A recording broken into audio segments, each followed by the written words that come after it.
Sorry about that, guys. I actually forgot to hit the go live button on YouTube stream, on the YouTube studio. So, I was just talking into the mic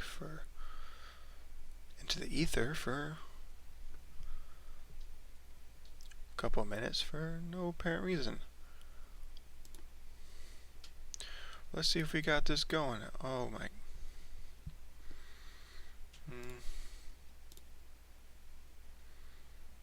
On the YouTube studio. So it looks like we got that going now. Hey, William. Cody's OS. Oh, right, you're the lamer Linux. Yes, Ricky's in the house. Seem to get a lot of viewers in the middle of the day when everybody's in quarantine, huh? Speaking of that, how is everybody doing in this madness?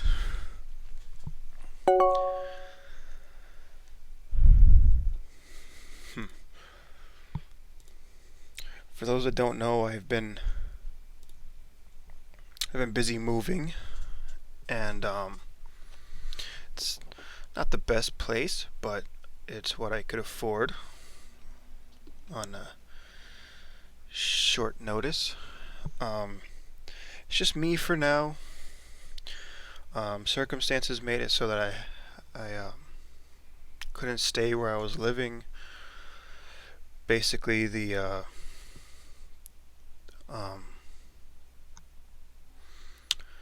Ashley's grandparents basically couldn't afford to keep me there, and so I moved on my own. And this is a pretty decent place considering what I'm paying for. It's a 15-minute walk from where I work, so that's pretty good.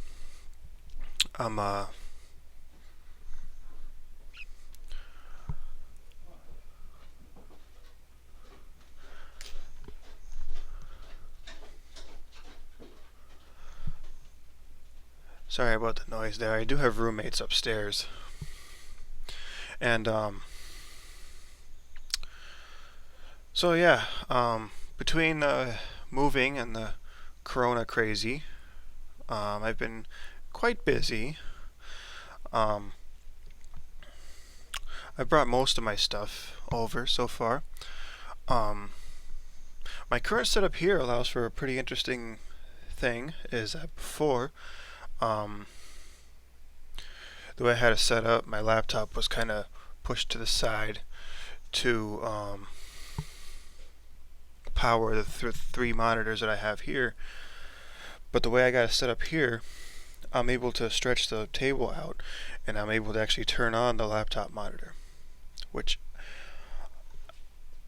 I don't really like quad monitor 4 screens for most things, but for a live stream it's nice to have OBS on this 4th screen over here. And while doing a live stream, screen space is extra screen space is always welcome. For now, I have Walmart brand green tea in my Louder Crowder mug. For those that don't know, I am a Mug Club member.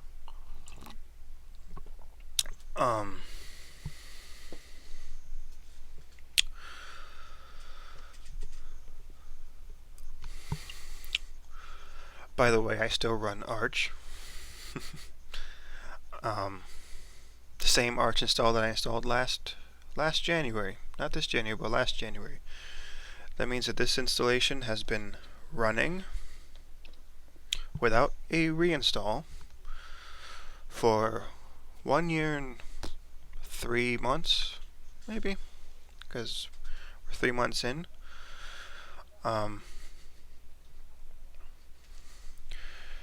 Cody, my thing is that when I'm gaming on dual monitor, I like having an odd number.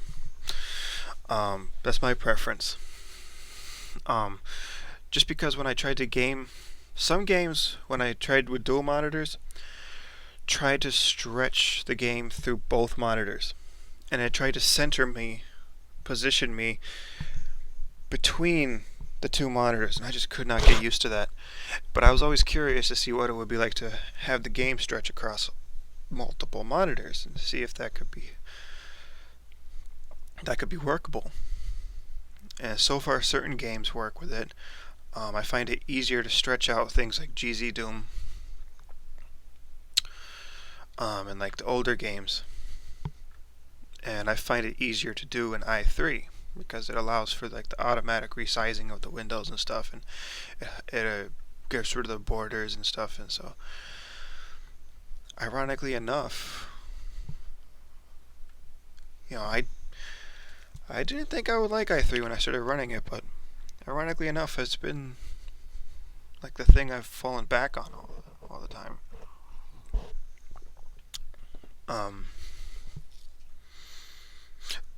The one game that I noticed tried to do that was a game that's available in most distros repositories. Basically, it's called Sauerbraten. I guess it goes by another name called Cube 2. But that one tried to stretch across two monitors for me, and yeah, that was not ideal. But yeah, it was kind of crazy. Last night we got some snow, and I think I wrecked my sneakers. I got a couple of days off here until I get paid, and so I'm gonna try to dry out my sneakers, and hopefully a place where I could buy a pair for cheap is open.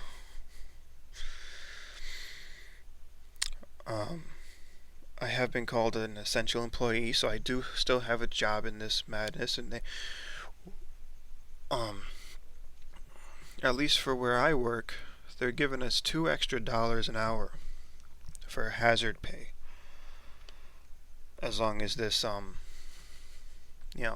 crisis is underway. So far I'm okay.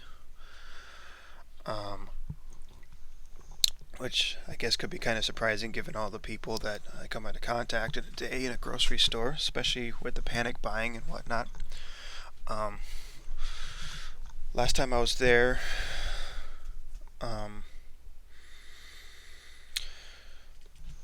I work in the meat department, and I put out like everything that was in the cooler.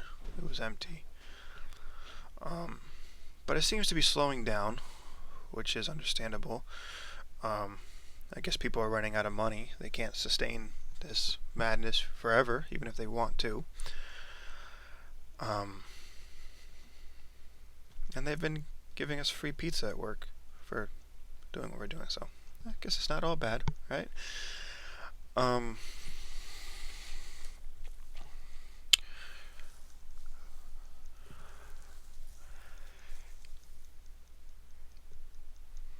Yeah, so I just thought I'd pop in to see how everybody's doing.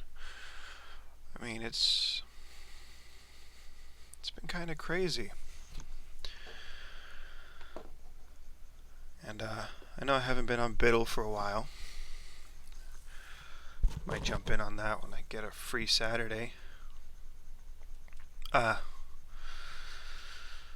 Yeah, housekeeping at my local. So you're probably higher risk than I am of coming into contact with that thing.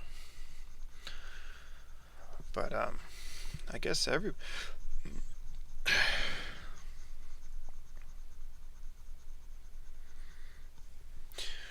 at my job they authorized all the overtime that we needed, or that we need.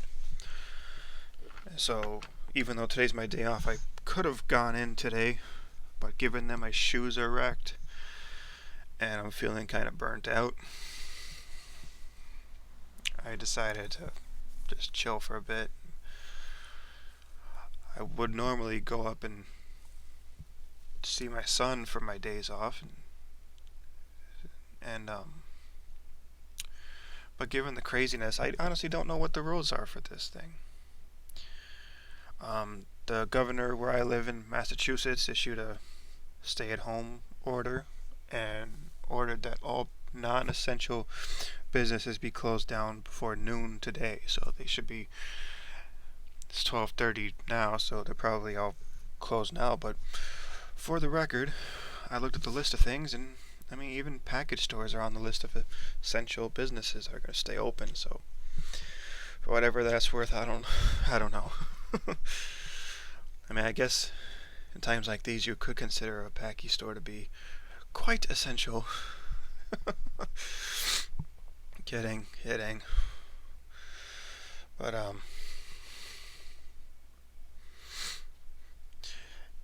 yeah. So I guess Ubuntu's making a new release. I might try that out in a virtual box because I haven't brought my um, secondary machine over yet. I might just leave it up there for my son and my girlfriend to be able to stay in touch a little bit easier.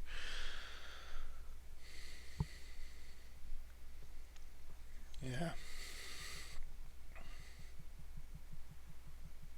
Yeah. Um, has there been any positive tests where you work, Cody? Because here in Mass, in particular, I live in Hampden County, in Springfield, Mass, and or West Springfield, just over the bridge from Springfield. I heard that last I knew, there were 12 cases and only one death. That could have changed by now. Um,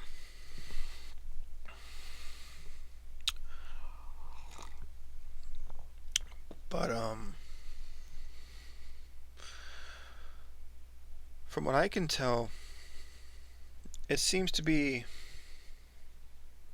more, and I'm not a doctor or a medical expert or anything like that, but it seems to be like more transmissible than other diseases just because of like its nature, but it doesn't seem to have as high a fatality rate as others that we've faced in recent history. So I mean, I'm trying not. I refuse to give in to like hysteria. You know, that doesn't do anybody any good.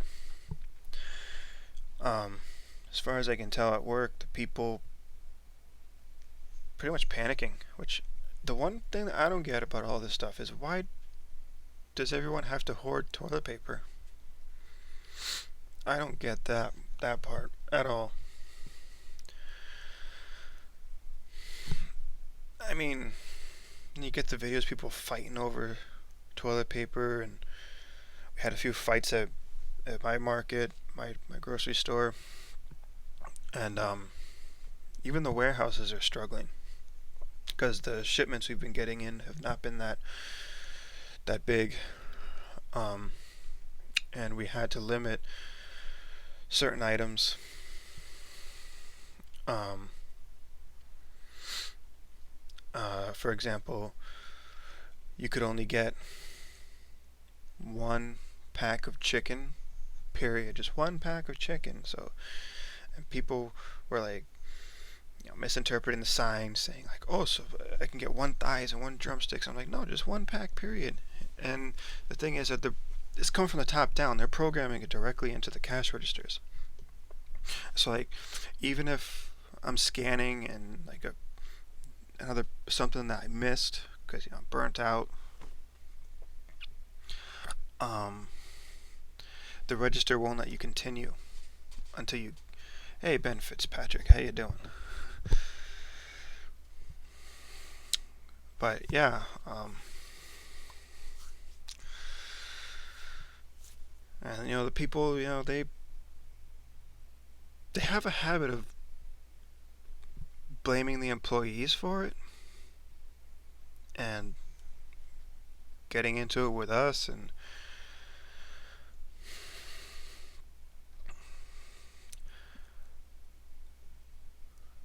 I mean, part of. Hey, Razor, are you new to the chat? think I've seen you before. I noticed that I got quite a bit more subscribers from the last time that I made a video, which is kind of surprising since I haven't done a stream or a video in probably like 2 months or so. Somehow my subscriber count got up to 110, which is kind of weird. I got some comments on my Arch install videos, so I guess people are still watching those, which is good to know that people are still getting into Arch. I guess now, since we're going, stir crazy, we don't got much to do. I guess people are looking for more content like this, things to do while they're stuck up in their houses. And I understand that.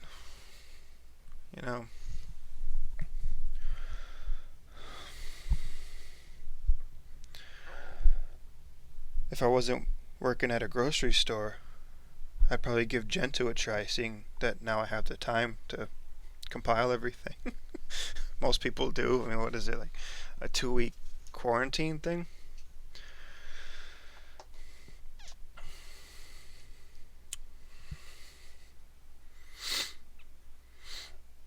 But I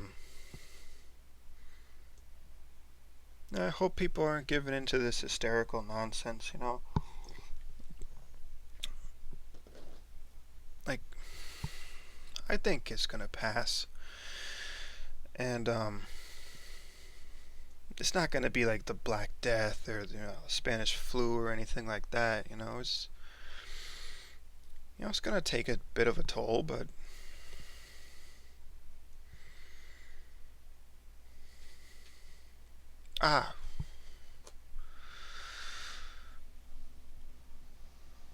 yes, I am subscribed to English Bob as well. However, usually, since he's in the UK, he usually streams when I'm at work, so I usually don't get a chance to hop on his streams. I blame the Earth. Why does the Earth have to be round and have different time zones? You watch all the streams if it wasn't. Gotta have a little bit of humor when we're dealing with things like this, So I decided to do a little bit of a stream because going a bit stir crazy,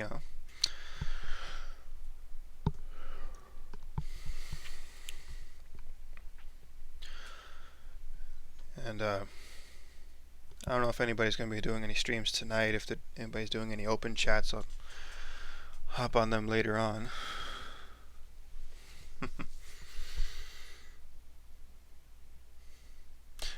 Well, yeah, it is.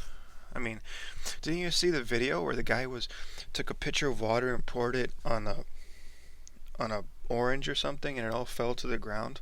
See, so that proves that water doesn't stick to a ball. Right? Oh my gosh.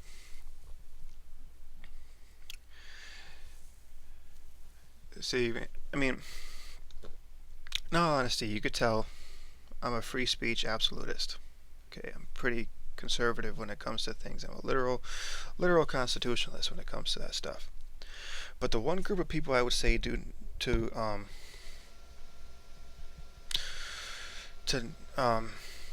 not to say not to allow them to speak, but I would recommend to not engage with flat earthers, just because you're going to be bashing your head up against a wall. I tried. I heard their arguments, and they should have a platform. They should be allowed to speak whatever they want to speak. But they always have an answer for everything, and they're always making it up as they go. And they don't hold you to the same standard that they hold themselves to. At least that's been my experience. They'll demand a mountain of evidence from you, call all of yours a hoax, and then provide pretty much the same quality of evidence for their side and just demand that it's all true and demand that you take their word for it and everything. Is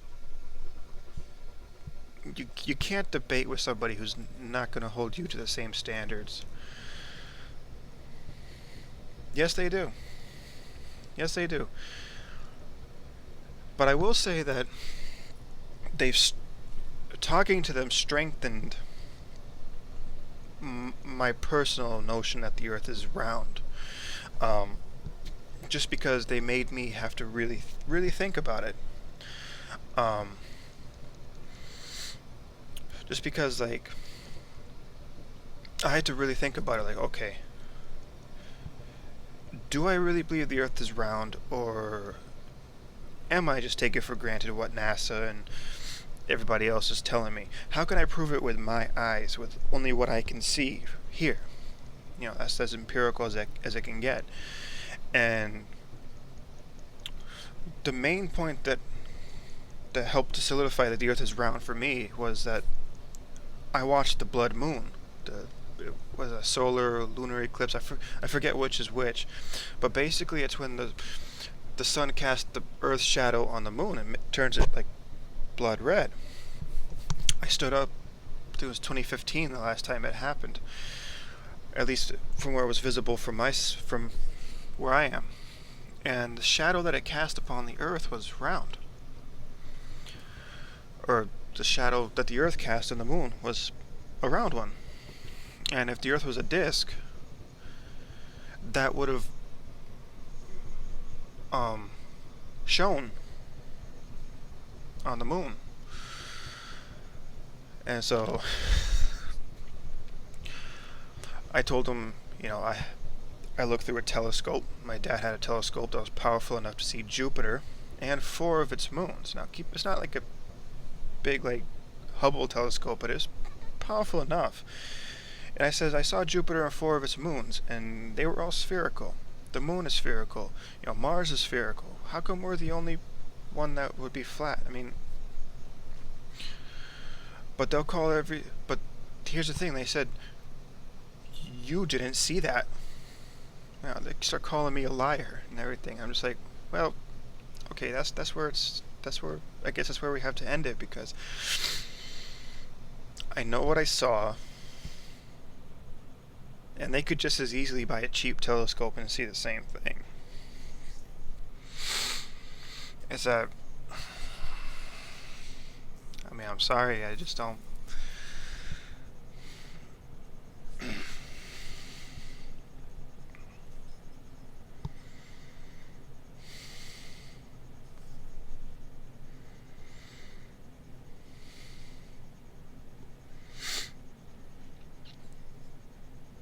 Yeah, well, isn't it more like a,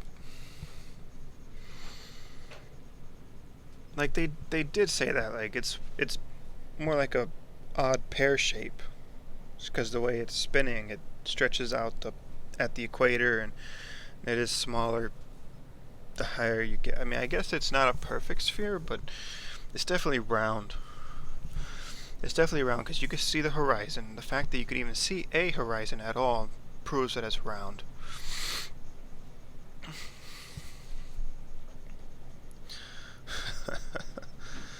Yeah.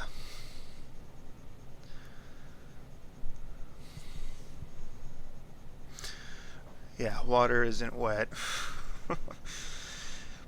Yeah, but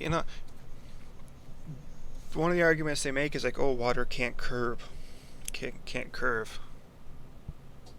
But you look at a drop of water. A drop of water is round. It's literally water curving right there.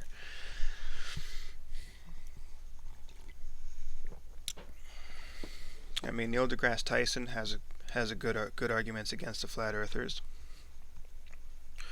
And if you're looking at it from like a Christian biblical perspective, Kent Hovind has a good series on why the earth isn't flat, and why the Bible doesn't support that the earth is flat, and how the idea that everyone thought the earth was flat before Christopher Columbus is kind of a was kind of a myth. People knew that the Earth was round since at least ancient Greece. Um, they didn't know how big it was, or they had they didn't know it was out there, but they knew it had some kind of curvature.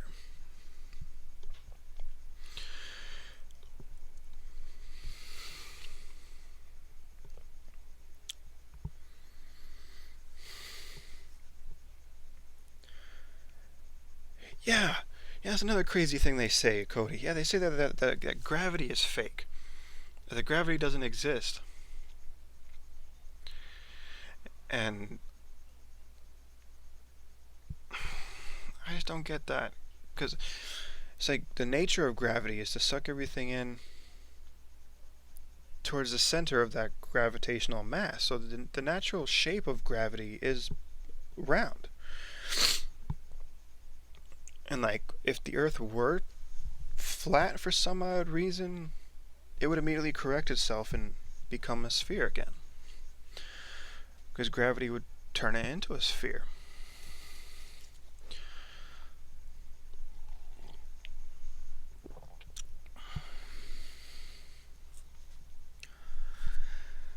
But anyway, um,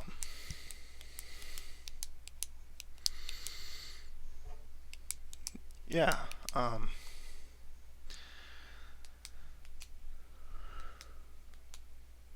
yeah, that's one that I heard people say, is that the universe itself is flat. I mean, if they say it's a fabric, then it should be flat, but I don't think it's flat in the same sense that we think of flat. I mean, I'm not a scientist. I mean, Neil deGrasse Tyson and other professionals on this explain it a lot better than I do. But I do remember him saying that like it's like like the universe itself is like a series of like flat, like I don't know, it's like layers of flat, like I don't know. I don't know how to explain it in scientific terms, but I do remember him saying something along those lines. I mean, like as humans, we only see two-dimensional. We see a we can tell something is three-dimensional, but we can't. We only see like a series of two-dimensional images coming into our brain. So I mean, this conversation kind of went into the weeds. Let me just add a caveat to that to say like I have no idea what I'm talking about when I talk about things like that. All I know is that I believe the Earth is round, and flat earthers are crazy. And like I don't know, it pushes them to, maybe it's that they want to have some information that no one else has. They want to feel special, or what have you. Yeah. Well, I don't know that we're in a matrix, but um, I did hear like pretty pretty smart people say that the universe itself is flat. But that doesn't mean you can't have round things in a flat universe, because it's like a, I guess the way that he described it was you had like one fabric up here, another fabric down here, another fabric down here. It's like layers of flat fabrics, and like this stuff. Talking about this stuff sometimes hurts my brain. But I listen to a lot of Joe Rogan podcasts when he has those kinds of people on, so I get like little bits and pieces of it, and sometimes I might not remember it exactly the way they said it, but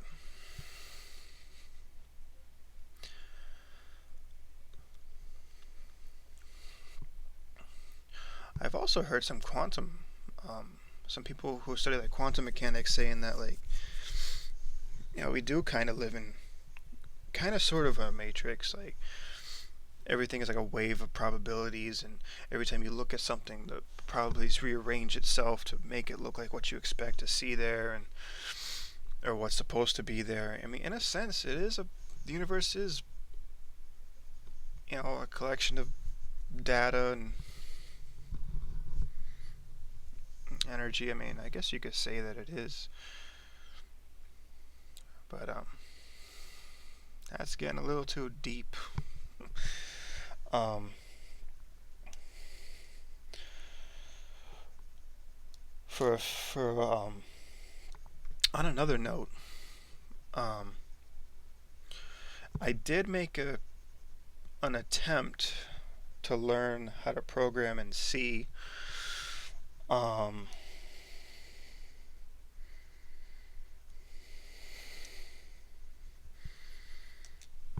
yeah, that's the one I was talking. That's the one. That's where I was getting like most of my information. Was when Joe Rogan was talking with Neil deGrasse Tyson about like flat Earth and things like that. And I kind of vaguely remember him saying something about the universe being flat, or like a series of flat layers or something, which is kind of interesting. I guess you can call him a flat universer. But don't know of anybody who. Hey William, how you doing?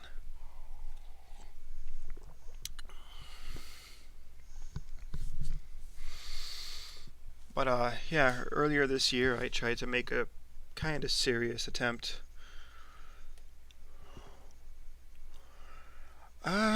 Yu-Gi-Oh! I haven't really been following that. I don't know. Mm, here, you want me to? Let me go ahead here and.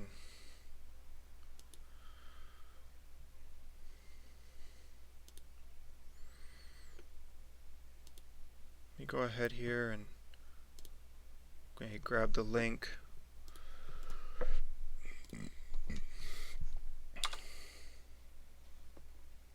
Oh, what the heck? Why did it? Okay, Jitsi, not sure what you're trying to do here. I just want to share the link.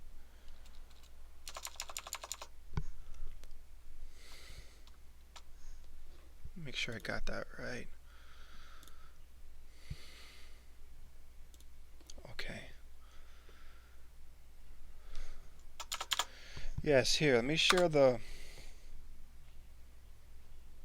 link here. And I'll let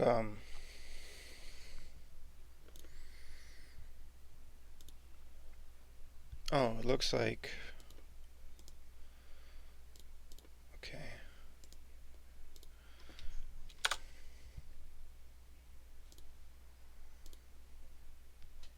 Okay, that second one's a little bit clearer. Not sure what Jitsi just did there, but Jitsi will be Jitsi.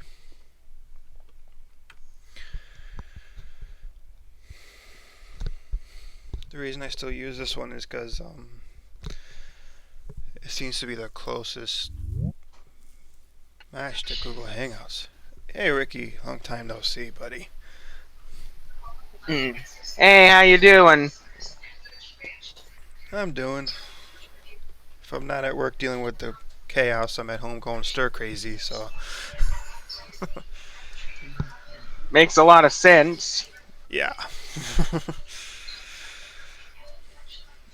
So, I heard something about the president stepping down or something. Like, or.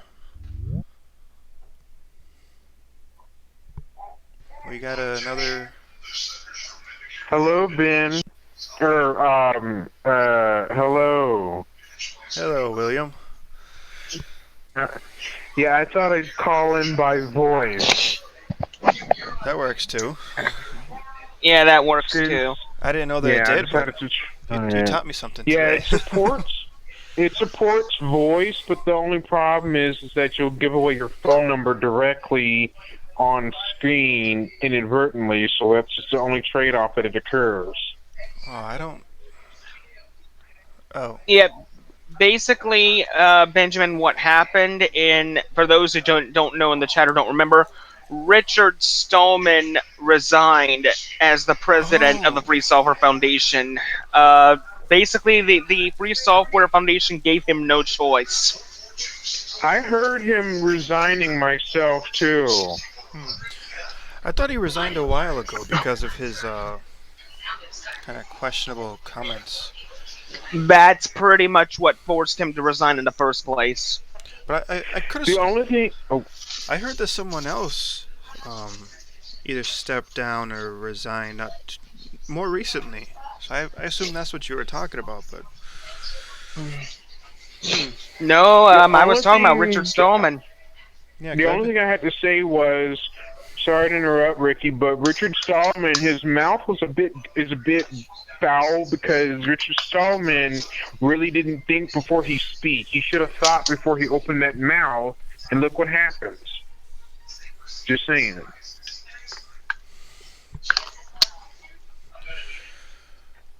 Well, I mean, as far as I go, I'm pretty much like a free speech absolutist, right? I think he should be allowed to say whatever he wants, short of crying, fire in a crowded theater, things like that. That being said, I don't think there shouldn't be consequences for what he says. I just don't think that the government should dish it out. It should be up to the company that he works for, and they did.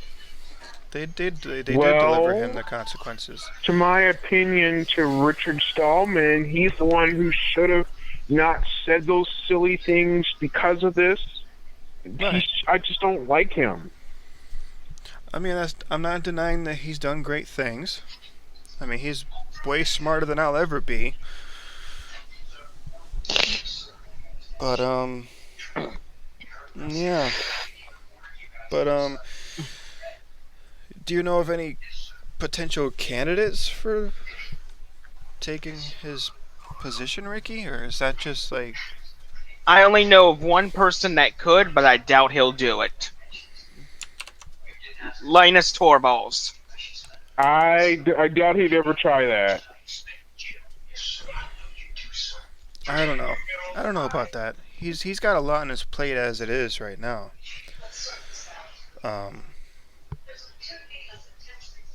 I don't know if he'd be willing to take on more responsibility like that. But Linus Torvalds has already got enough on his hands developing the Linux kernel, so why would he need to be where Richard Stallman was?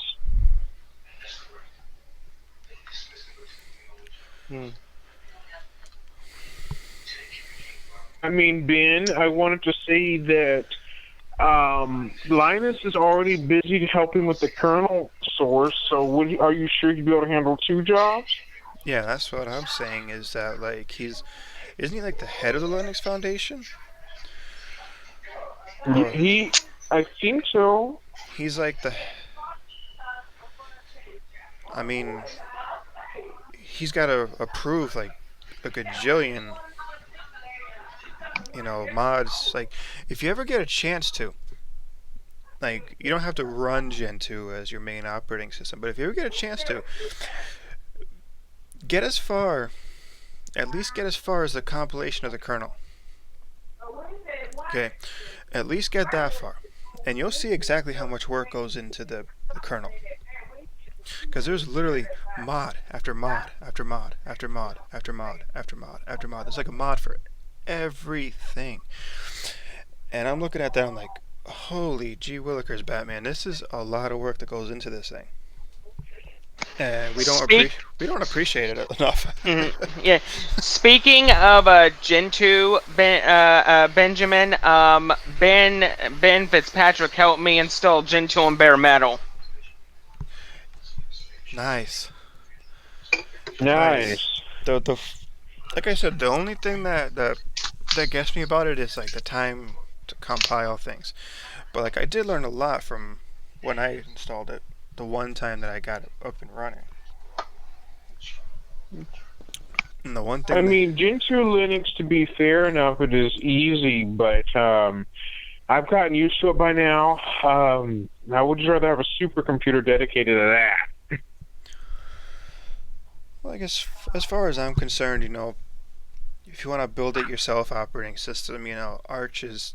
You won't learn as much as Gentoo with Arch, but Arch does allow you enough control, and it's fast enough that it allows me to have this tweaked system for what I want, and also live my life outside of my computer too.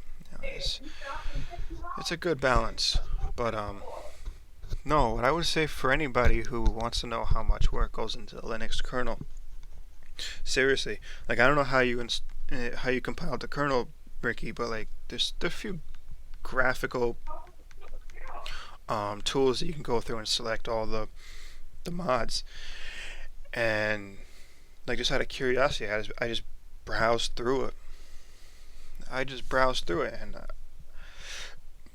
And like there's mods for pieces of hardware that I never even heard of, and there's like a gajillion of them. And it's like you gotta remember that like Linus doesn't code every single one of them. No, but he does sit there and he's got to approve every single one of them. Exactly. And that's a lot of work. I don't know how he does it on a treadmill, but Yeah. But yeah, ever since you've been away for a little while, a lot of things in Linux have changed a lot. yeah, so I've heard. In fact, the latest version of Arch Linux, it has stabilized so much since the last time I used it. Right now, on my main YouTube production machine, which is right across from the room from me, because I'm on the other side of my room, which has Windows machines right now. That has Arch on it, and I've been using Arch for the last couple months now. Well, when they changed the installation process, it took me a while to figure out what I was doing wrong. And I made this as a caveat when I started the installation video, that do not rely on these kinds of tutorial videos, because the installation process could change tomorrow. And I tell us at point blank, make sure you're comparing your notes with the official wiki. And I says, I was trying to install Arch Linux the new way, and it took me about a day to figure it out. And mainly it was because I was trying to figure out like what packages were missing from the base group. And the reason that it took me so long to figure it out was because I didn't go to the Arch Wiki. The Arch Wiki said it right there, what I needed to install. And once I had that, it was a Linux firmware package that I was missing, and it's right there in the installation wiki, in the wiki for the installation process. And I'm like, learn from that, because that was the reason why I didn't get it, was because I was looking at another guide, and I wasn't comparing it to the Arch Wiki. And so I said, that's what you gotta do. You gotta, and I made it clear, I was guilty of it too. But that's like, some people rely on those YouTube videos a little too much. And I mean, it's like I made one Arch install about a year ago. If you follow that installation process, you're not going to get anywhere. You're going to be missing a kernel, you're going to be missing nano, you're going to be missing a whole bunch of stuff. But I do get why they did it, though. I find that it makes it easier if you need like a specialized kernel. Like if you need like the LTS kernel, or you need some other type of kernel, this makes it easier because you don't have to go in and remove the newer kernel and put the other one on top of it. No, you can just install it right from the box. I think that I can see why they're doing it, but there are other things that they removed from it that I just don't see why. Like, why are you going to remove Bash? Like, I kind of need Bash to be able to configure my system after it's installed. Yep. And personally I use ZSH, but I use Bash to configure ZSH, and then I switch over to ZSH. You need that. You need somewhere to start with. You need somewhere to interface with your system while you're configuring it to your liking. And I mean, it's like, well, you're gonna want multiple shells. I do have Bash to fall back on if ZSH decides it wants to be a pain. I also have Fish, but I like it for certain things, but I found it had some pretty glaring issues. One of them was that it if I tried to use, let's say, the YouTube downloader, YouTube DL, and I copied and pasted a link of the video that I want to download, it interprets the ampersands as like something else. I don't know what it's interpreting as, but it will not execute the download until I fell back into ZSH, and I said, this is ridiculous. Bash scripts wouldn't work in it, but Bash scripts do work in ZSH, so I said, no, I'm just going to go back to ZSH. And I find the OMI ZSH is a lot easier to configure than the Fish script. But that's just me. I mean, Fish seems to be pretty good for people who are, like, it has some pretty neat features. Like, as you hit tab, it will help you go through the menu and stuff. Like, it's got some pretty neat features, but there's certain issues just made it kind of not for me. So. Yeah, I can see that. I mean, the thing is, I mean, when Arch switched the first time, it took me a little bit to get used to it too. But now when I do the pack strap, I only need to put in what I need to do, and then it's just zoom from there. I mean, I will say one thing about Arch: it's a little bit more stable and rock solid than it used to be last year. Because last year it was horrible. Well, I mean, it's been making improvements since I started with it back in 2015, and back in 2015 it was having issues, and I have to say the fact that I've been able to run this same installation for a year and 3 months without having to reinstall is a pretty good testament to that. Like, they've come a pretty long way, and like the hardware that I'm running in is not particularly known for its compatibility with Linux. Yeah, I got the NVIDIA Optimus going here, and like, that's not to say I haven't had bugs here and there. But I've never had a break to the point where I've had to reinstall. Yeah. Yeah. By the way, what do you think of the news that the Microsoft is going to be putting a legitimate Linux kernel into the Windows subsystem very soon?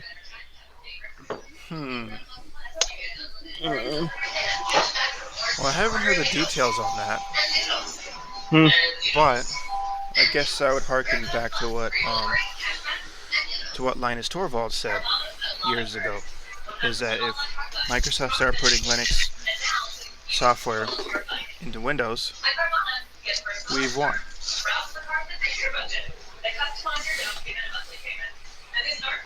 You know, we I mean, I do have some fears about it. One is that, like,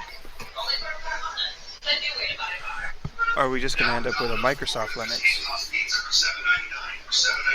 Which has been rumored. Which is like Linux, but with all of the telemetry and data collection on top of it. And I kind of feel like that would kind of diminish the importance of Linux, in the sense that it would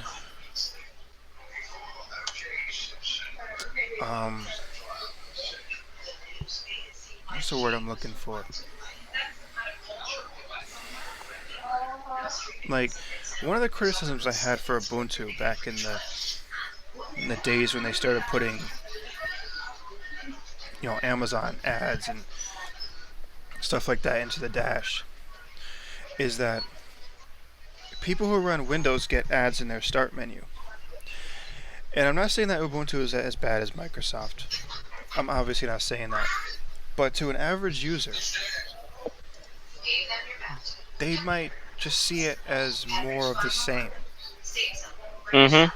And that's kind of a fear I have with Microsoft adopting Linux and trying to push it as one of their products, is they might pick up that machine and say, oh, this is Linux. Oh, this is no different.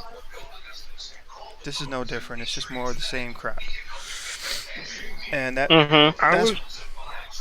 Yeah, go ahead, William.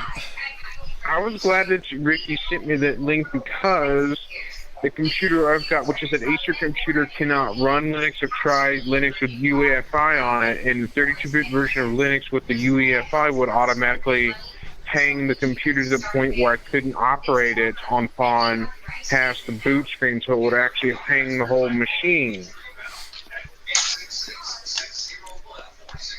Well, I mean, that computer of yours can't run Linux at this time, but maybe once your computer's hardware becomes available, once your computer drivers become available in the kernel, maybe at that time in the far future, maybe you might have another opportunity. Well, but what kind of computer is it? What's the hardware that's in question? It's an Acer Iconia W510 that has an Intel Atom processor in it, and it's like a 4 cores, 2 threads type thing, but it only allows 32-bit version of Windows, but it has a UEFI secure boot on it, even though it is a little weird for that type of system. That does sound like but odd it's setup, yeah. Yeah, it's a tablet that you can detach the top half where the screen is and plug it into a dock that comes with it, like a keyboard and touchpad, but you won't be able to do anything but like attach it and touch the screen on it. It's got onboard Wi-Fi, Bluetooth, all that, and USB 2.0 on both ports of it. One is on the dock portion, the other is on a OTG type connector, and then other than that, it can boot like a normal machine. Tell me again what kind of CPU it is? An Intel Atom. Oh, it's an Atom. I think 27. Yeah, 27. It's like a Z2760, I think. V2760. Because here's my thing: is I thought that for UEFI to work, and correct me in the comments if I'm wrong, but I thought UEFI needed a 64-bit system to. Well, I've had a Toshiba computer before that did use UEFI 64-bit, but this one is a UEFI 32-bit secure boot powered, which is a little unusual for a computer like this.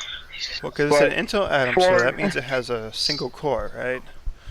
One thing, William, that that interests me about your machine is this is the first time I've ever heard of a 32-bit machine having UEFI in it. Something tells me that this is some sort of a hybrid system. Yeah, Ricky, yes, it has 2 parts. You're thinking the same thing I am. This is the first time I hear of UEFI with 32-bit. It's kind of odd. I didn't know about it either when I found out the hard way when I hit the Shift key on Windows and go to the advanced options. It tells you it takes me to the UEFI secure boot menu, like a little on-screen graphical menu where I can adjust the BIOS, put a password on the BIOS, all that. Well, I mean, there are distros. Like, here's the thing: you should be able to drop into a legacy boot, right? You should be able to drop into a legacy BIOS boot, and there are 32-bit distributions of Linux that are. It's like a niche market, so you're not going to find too many of them, but they are out there. But one problem, though, I won't be able to do that because there's secure boot keys from Microsoft that are embedded in the machine. It's permanently embedded. I can't get rid of them. I've not. So you're saying, William, that for your secure boot there is not an on or off switch. There is a on and off, but touching that does nothing. Like when I try to run a Windows 10 USB flash drive install, it'll boot from that, but it won't. It won't see. It'll see a Linux one of traditionals like Knoppix I could get to boot, but it wouldn't necessarily start. It would just hang. Debian 32-bit would hang. And apparently Okay. wouldn't go It past sounds any like of it's. that. Mm-hmm. It sounds like the computer is locked down permanently. So Cody's saying Yes. that he's got the same processor. The Intel Atom is 64-bit, but it's recommended to run 32-bit instead because of RAM. That makes sense. The RAM in it is 2 gigs. Okay, then if it's 2 gigs, then I mean, is that the maximum that it can handle, or can it? A 32-bit system. Unfortunately, the 2 gigs of RAM is embedded. It has a 64 gig SSD embedded. Oh, it's in the motherboard. Oh, boy. Okay, That's a different animal. that's a different. It's a sealed Yeah, because system, so I can't take it apart. So it's like soldered onto the motherboard. I yeah, can't stand it's one of those it's one of those very rare computers to where the RAM is soldered in there. If he the only way he could upgrade the RAM is if he used the unsolder method to unsolder the RAM, then resolder the new RAM onto it. But unfortunately, the tablet is permanently sealed. It's got a lithium battery, so opening the tablet would inadvertently cause problems with the battery, which would cause a fire. Yeah. I'll get one in a bit. I But see. like, here's the Okay. weird part is that like I've not run into to date a machine that I couldn't shut off the secure boot to get a Linux ISO booted up onto it. And But at the apparently same it's got- time, Benjamin, from what he's telling us, if his computer is permanently locked to Windows, then there's really no way he can change that. But how can it be permanently locked to Windows? I think I'm missing something here.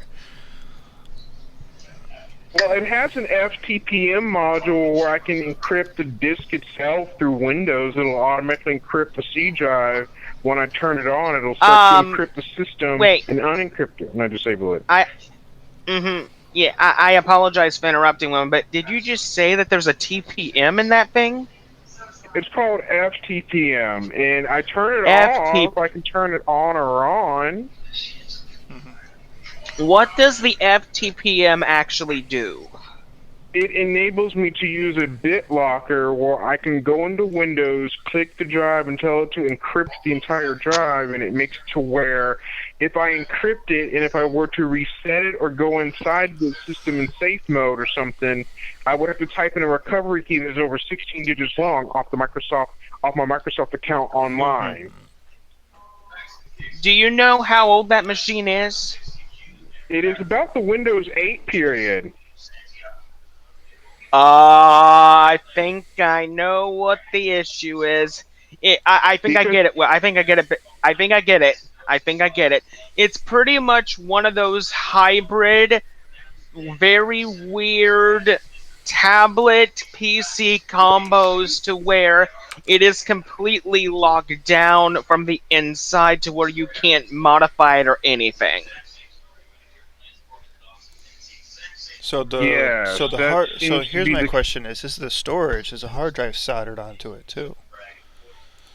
Yes, it's got a built-in SSD chip. Because over here I pulled up. Oh, okay. It's got an SSD chip on it, so everything is literally soldered onto the motherboard. Oh, buddy. Yes, and unsoldering it could cause damage. Okay. Did it say in your computer? If you were to look up, I know you've looked up information, product specs on your computer in the past, William. But do you know whether or not anything in that computer is upgradable or not? Apparently not. I can put an SD card in it, but that's as far as it'll let me go. Okay. I can put in a little micro SD card inside, like put in there's a slot on the side, but as far as it'll let me go so far. And the graphics are more like of a netbook style, but with the minor exception of the graphics RAM is shared between the system and the card. So it's an Intel GMA graphics Is it, something, but it's sharing. What is it? Oh, so it's got Intel. So it's got Intel graphics in it. Yes, but the RAM is shared between the system and the graphics portion, so it's sharing the two. Yeah, I gotta hit the bathroom. I'll be right back. You guys All right. talk amongst yourself. Don't do anything I wouldn't do. Oh, we won't. We won't. As far as I'm saying, Ricky, it's embedded system RAM, like as in 2 gigs, but a portion of that is occupied for the graphics portion. So when I boot a 3D program, the graphics will slow because it's sharing that portion. It isn't dedicated like it is on other machines. So essentially, unlike other machines to where the RAM is shared with everything, your machine splits the RAM between the computer and the graphics. Well, yes. A portion of it is actually split. Like some of it is to the system, some of it's for the graphics process, your graphics portion. But hold on. Mm-hmm. But as far as I can tell, it will let me run Windows games and Windows stuff like Steam, all the other things. But does Steam work okay? It runs fine, like as if it runs on a full desktop. There's no problems with it. It runs like as if I had an actual machine, and Origin by EA runs on it as if I had an original desktop. Google Chrome ran on it. I've tried Opera, Google Chrome, Edge. I've tried all that to discontinue.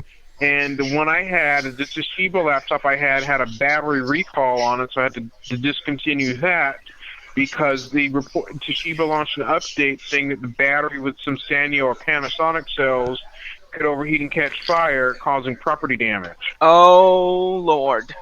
Okay, so It was a Windows 8 machine that could be upgraded to Windows 10, but Toshiba sent out an update message through its utility on the computer saying you're like people that own a Toshiba laptop And have we're a back. battery that could catch fire and combust. So I was like, what do I do? Just OBS being OBS. It froze up on me. That's okay, Benjamin. No problem. So yeah, William. I mean, I will say your little laptop there is a very interesting animal. So it's a laptop we're talking about then. Yeah, basically the computer that I've been helping him, talking to him about is his laptop. So I don't know if people can see this. I'm trying to pull up yeah, can you give me the model number of the laptop? Hold on, let me get it real I'm trying to quick. pull up the specs for this thing. I'm on a CDMA phone, so there's a little bit of reception problems. Welcome to Tech I'm on Support a phone Live. that uses that. The serial number, let's see, hold on. That was bad. I apologize I for have that an one. I have an SNID, a SNID number. Do you want me to read that? Does it not have a model number or like a? It has like 2 sets of things, one with numbers and letters, and one with numbers only called a SNID. The one Serial with number numbers ID. and the one with numbers and letters, William. That's the one he needs. Yes. So you said it's Well, it's an this Acer. one's... Yes, it's an it will write down these 2 numbers I'm going to read. One is an NTL 0MAA 00130 Hang on, go back. 105. So Wait a minute, NTL. what? NTL. It'll show 0MAA 001301 05B 366500. When I punch in that one, I don't get. So you said. Okay, let me try. See. Let me try the other one. NTL. You said 00. You sure about that? I said 0MAA 001301 05B336500. Ooh, if that was a model number, I would be picking up suggestions in the bottom. And the other one, you want to read the SNID to the right of it? There's nothing that says model number. Like if you flip it upside down, there's no like tag on it that says I'm looking at it. model number. It just says it shows a barcode and a SNID and a serial number ID. Yeah, serial number. I'm wondering if the model number is inside the computer itself. Well, I completely left the computer off the charger for too long and it went stonked, so I have to get it to turn back on to make sure I can get it start to go into Because, it fully. But some Because laptops, that's a little. when you open it up in like the bottom corner, sometimes it'll give you the model number there. Hold on, I'm experiencing voice reception issues on my phone, so let me see if I can change to my other phone. Hold on. Okay. Yeah. So that's. I will say, Benjamin, that is one weird computer. I've dealt with Intel Atom before when I was in school. We had to assemble our own computers with parts available, and I happened to get an Atom motherboard. It wasn't the computer that William is describing. It sounds like a computer that an IT person would use. It sounds kind of. Honestly, it sounds kind of useless in today's ecosystem. Like, it seems. It's like, what Toss is always saying about the internet, and Yeah. DT talks that the internet is very bloated. Yeah, that's the main thing you need a lot of RAM for, is to be able to comfortably web browse. Well, in today's age, 4 gigs of RAM is at least okay for Linux. It's decent, if you want to check your email and surf the web only. But in order to do gaming and stuff, you at least Can y'all hear me? Yeah. Yeah, but at least you need a minimum of 8 or 16 gigs to game. 8 gigs. I'm back, Ricky. 8 gigs are cheap nowadays. Okay, William. That's pretty much the standard for the cheap side, isn't it? It's 8 gigs now, right? Yeah, 8 gigs. Yeah. Apparently, there seems to be some kind of voice network issue because it's pixelating no matter what phone I use. Is it the phone itself, William? No, apparently not. For my other Lifeline phone, I called in and it was doing the same thing there, and now it is kind of pixelating on this phone too, so it's pixelating from both phones, but no matter what phone I use, it kind of is doing it from both phones.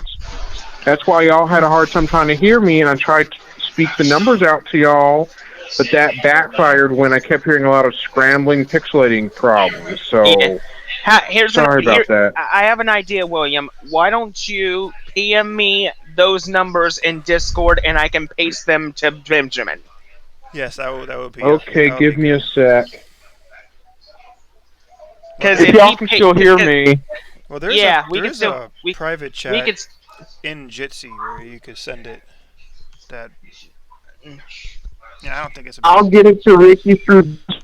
I don't think it's a big deal if it goes into the chat, but it's just a model number for a computer. It's not gonna. It's not like a social security number. Yeah.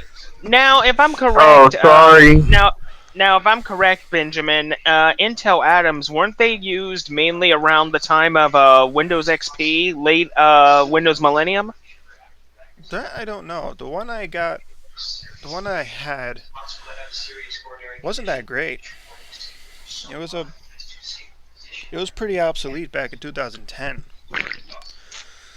Well, I've had a netbook where I could run a Linux system on, like a Dell Inspiron Mini 1012. That was a Intel Atom, and it ran Debian Linux just fine. Well, the thing is, Dell computers in general are one of the best computers primarily for Linux because Dell has their own support staff for Linux. Yeah, they actually ship computers with Linux on it, so you'd think they'd have pretty decent support. Ricky, look at your Discord. I sent it to you. Alright, William. So Alright. there. Okay. Okay. Okay, Benjamin, are you ready? I'm about to, it's a picture, but I'm about to say these letters and numbers to you one at a time, okay? Okay. Okay. NTL NTL DM DM. AA 0 Okay. 130 1058 free WE5 WND. Uh, I got no results on Google for that. Wait a minute. Let me Interest. retry it again. Hold on. Let me see. Let me tell you this Okay. SNID, the serial number ID. It's 301 Okay. 02334765. Try typing that in.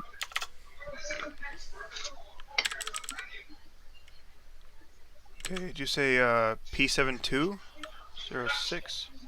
Hold on. It's a 301 02334765. There's no letters in that one. I just read for the serial number ID. You know what? I'm gonna look. I'm just gonna look up Acer Atom. Yeah. Or do Um, Acer Iconia W5110. Acer Oh, Iconia. Did you say Acer Iconia W510? that's what I was looking for. Yes, that will automatically jump you to that product there. Okay. That. Perfect. Oh, it's a tablet. It had Windows 8, but it was eligible for Windows 10 as Windows 8 and Windows 7 machines could still go to 10 even after that period of upgrading has since been long gone. Yeah. See, that was the model number was W510, or that's what I needed. But here we pull it up right here. Got ourselves Acer Iconia W510. I'll look up the specs, y'all. Yes, that's what that was. Yeah, Intel Atom Z2 760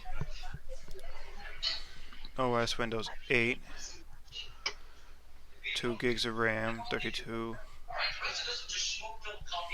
I got the computer used off of Macari, and the seller that had it had automatically told me it came with Windows 10 Home on it.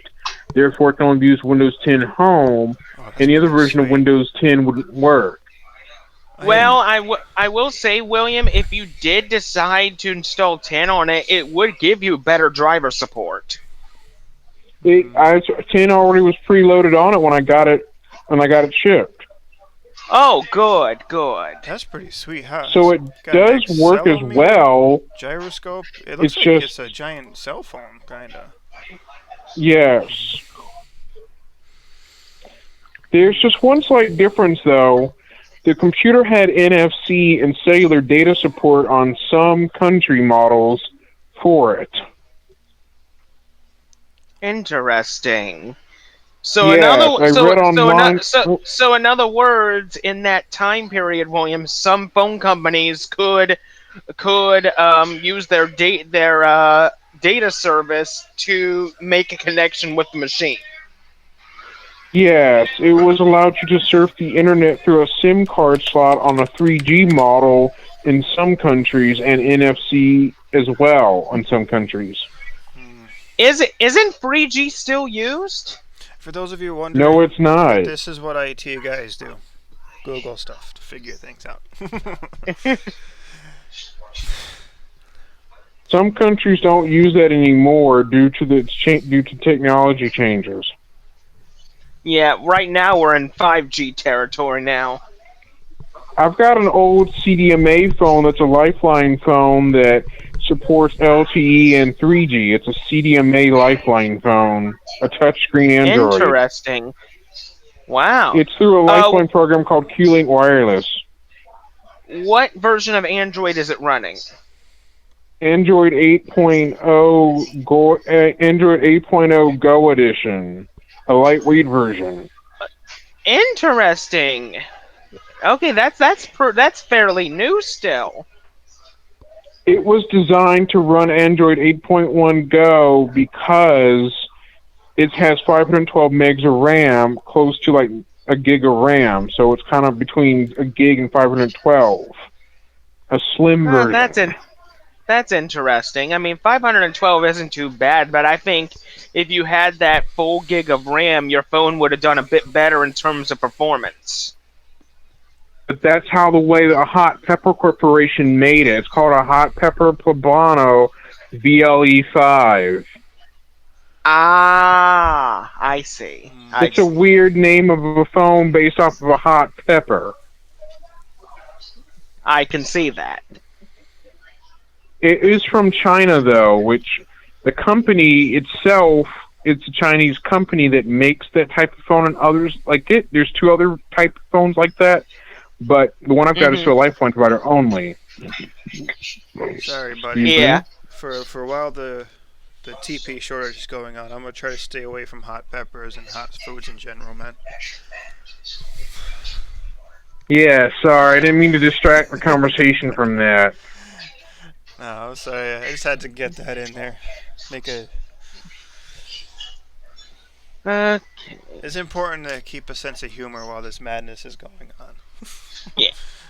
I've been trying to stay entertaining and trying to keep myself busy during this whole lockdown, but so far so good, and now I'm trying to figure things out. Well, the thing is, this lockdown isn't permanent. This whole thing will blow over by maybe August or September. Yeah. I mean, this thing will blow over, and it'll be on to the next thing. It'll be on to the next crazy thing, and Yeah. So far, really. I did see some Razor. Now that you bring that up, yeah, I did. I found a desktop version of Android on I forgot what it was. Maybe it was DistroWatch. I installed it on a VM just for ha-has, and it was pretty neat. But I couldn't get. Maybe it was because it was in a VM.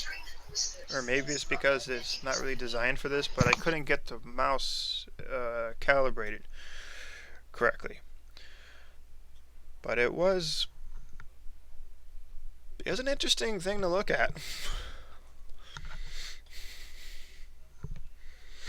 It was interesting. I've seen the Android x86 project make a version of Android that can run on mobile machines, but the problem is you wouldn't be able to use it as a daily driver on a computer. I mean, I guess let's talk about Remix OS here. Remix OS.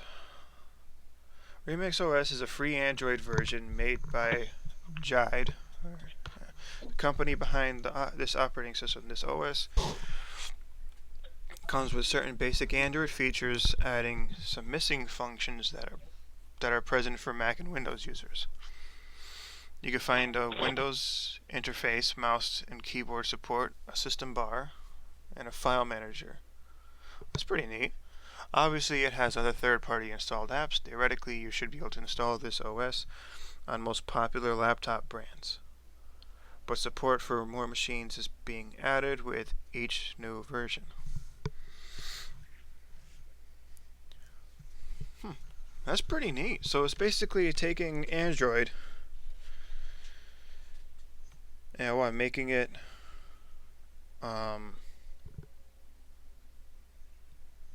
more of a desktop kind of experience. That's pretty neat. Maybe I'll take. I'm back. Well, the download sizes aren't that bad. Look at that, 1 gig for.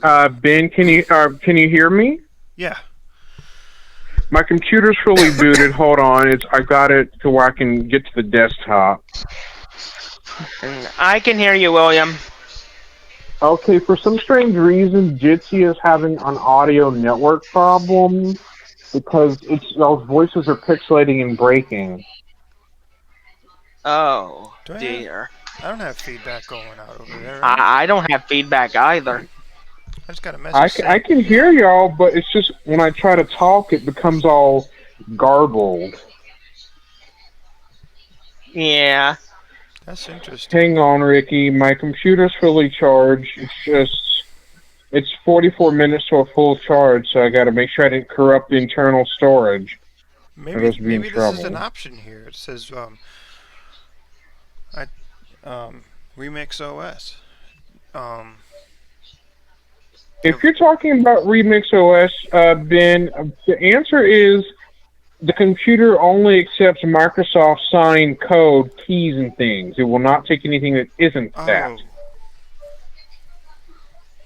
If like I said, I tried Linux and it would hang the whole system to a point I had to force power it up through the power button, which took more than 4 minutes, and I had to wait 2 seconds, close to an hour, to turn it back on again.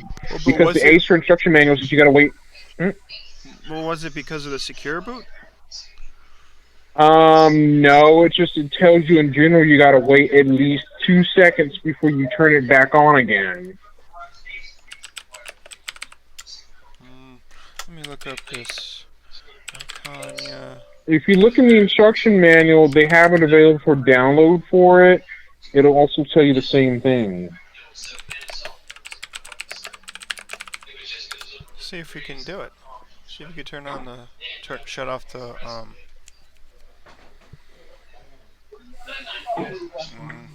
Seems like there's some instructions here Not a on whole how to do lot. it.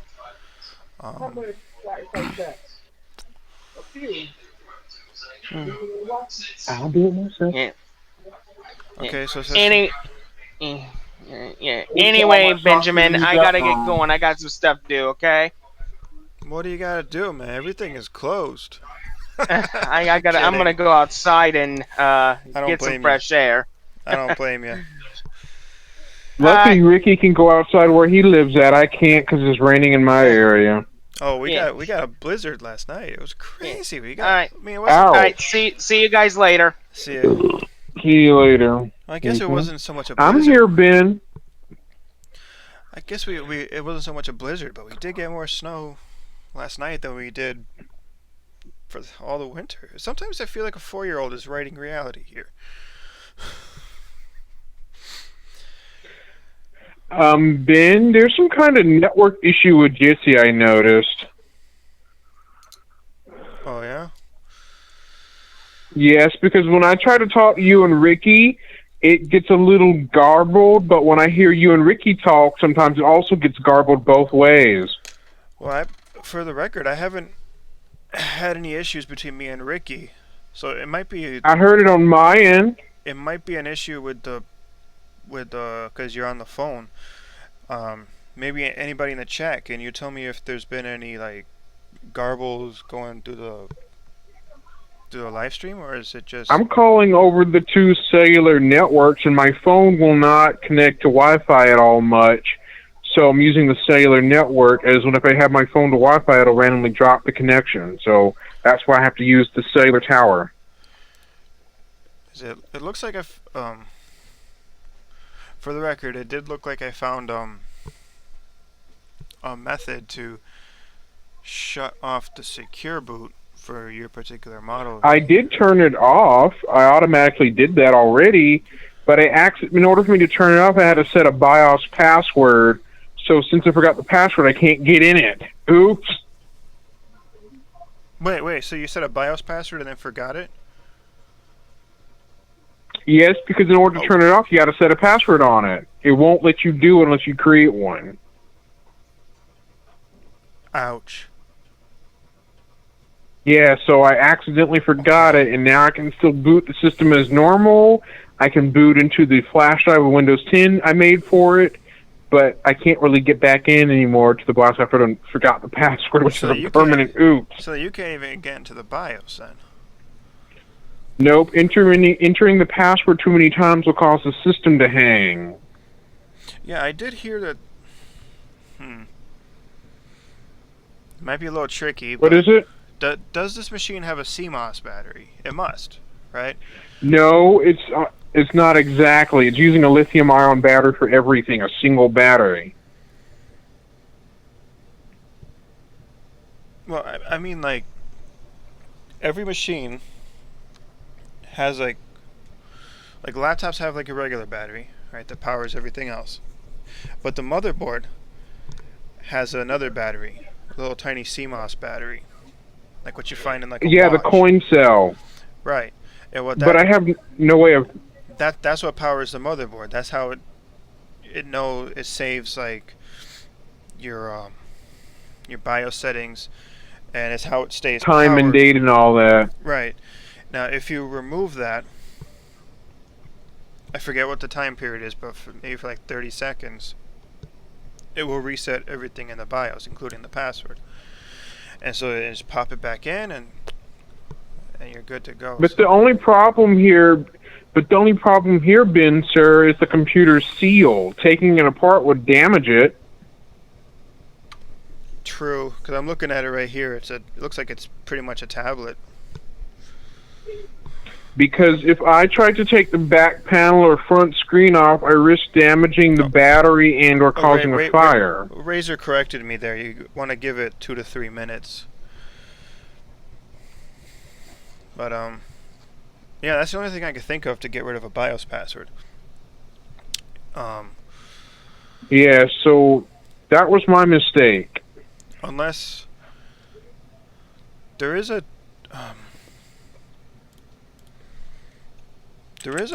boot kit, but it's a. Do you have a CD drive in this, or is it just USB? It's USB only. I can only use an external optical drive or a USB flash drive, but still trying to boot anything other than Windows stuff won't work.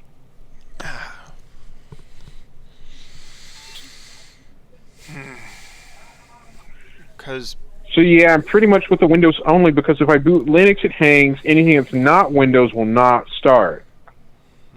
Let me see here.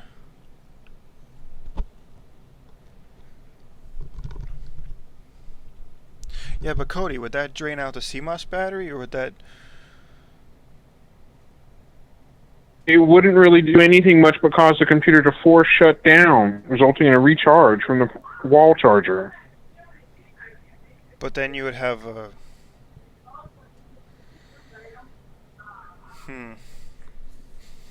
Because having that said, Ben, this machine has one single battery. It has no other battery but the one in the dock and in the unit, in the touch part, nothing else. Okay. Here, I'm gonna check something out, and I should have at least one VM here that I can test this on. Okay. Because the computer has no screws or nothing to open it with, and it's been factory sealed to prevent tampering by opening it by trying to take the front screen off. Because I'm gonna test something here. There's a boot kit that I used to use. I don't know when the last time it received an update was, but there's this boot kit that was called Hirons. I've heard of that. Hirons Boot CD, yes. That has a lot of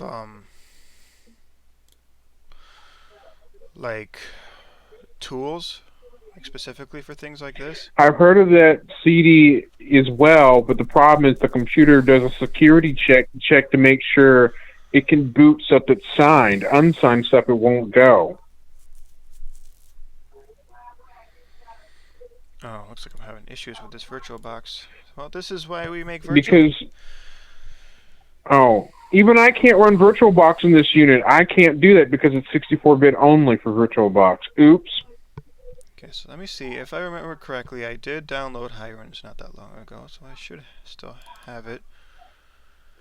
Or not. Maybe I didn't. Because there's one thing I want to see is if it has... It's not that big of a download anyway. Oh, he's. I never heard of Plop Boot Man. Well, Plot Boot Manager, I've heard of it, yes. It probably received an update. Oh well, it's about as old as Hiren's. But there's only one. But the thing is that the Plot Boot Manager wouldn't be able to boot from a system that has a Microsoft Windows keys that only tell the system to boot Windows, nothing more.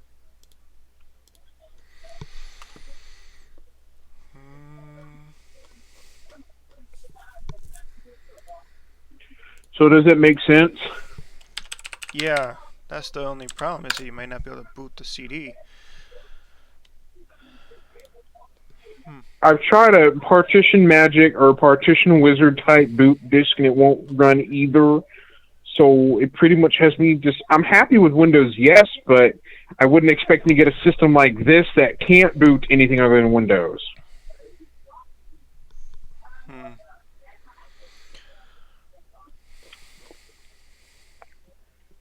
I mean, to be fair, sir, is that I like Linux and Windows both, but what do you do if you get a computer that can't boot Linux but is locked to a Windows-based machine?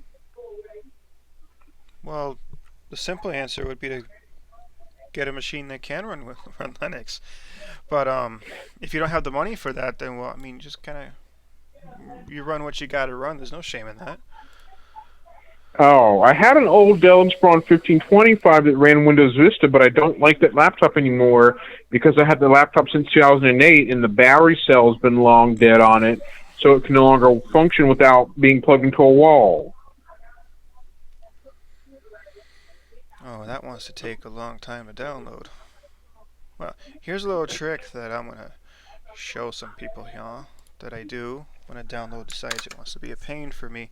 I just open up a terminal, go drag myself into the desired folder, desired directory. I just run wget. And if you have a direct download link, I find wget to be a lot faster. I don't know why. Possibly because it's a terminal app. Huh?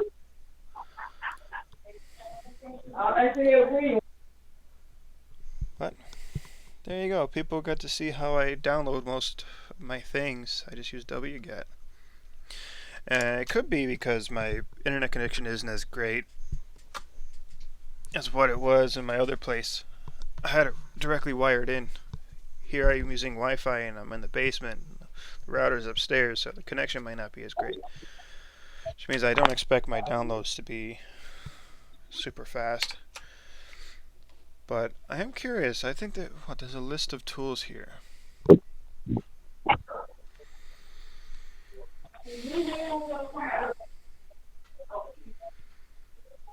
Maybe there is a way to... Because I forget if there actually was a tool to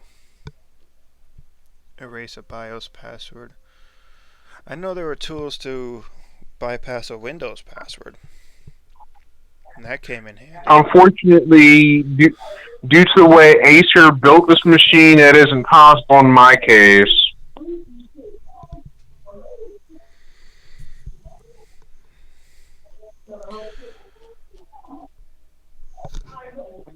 No seriousness. I mean, some manufacturers...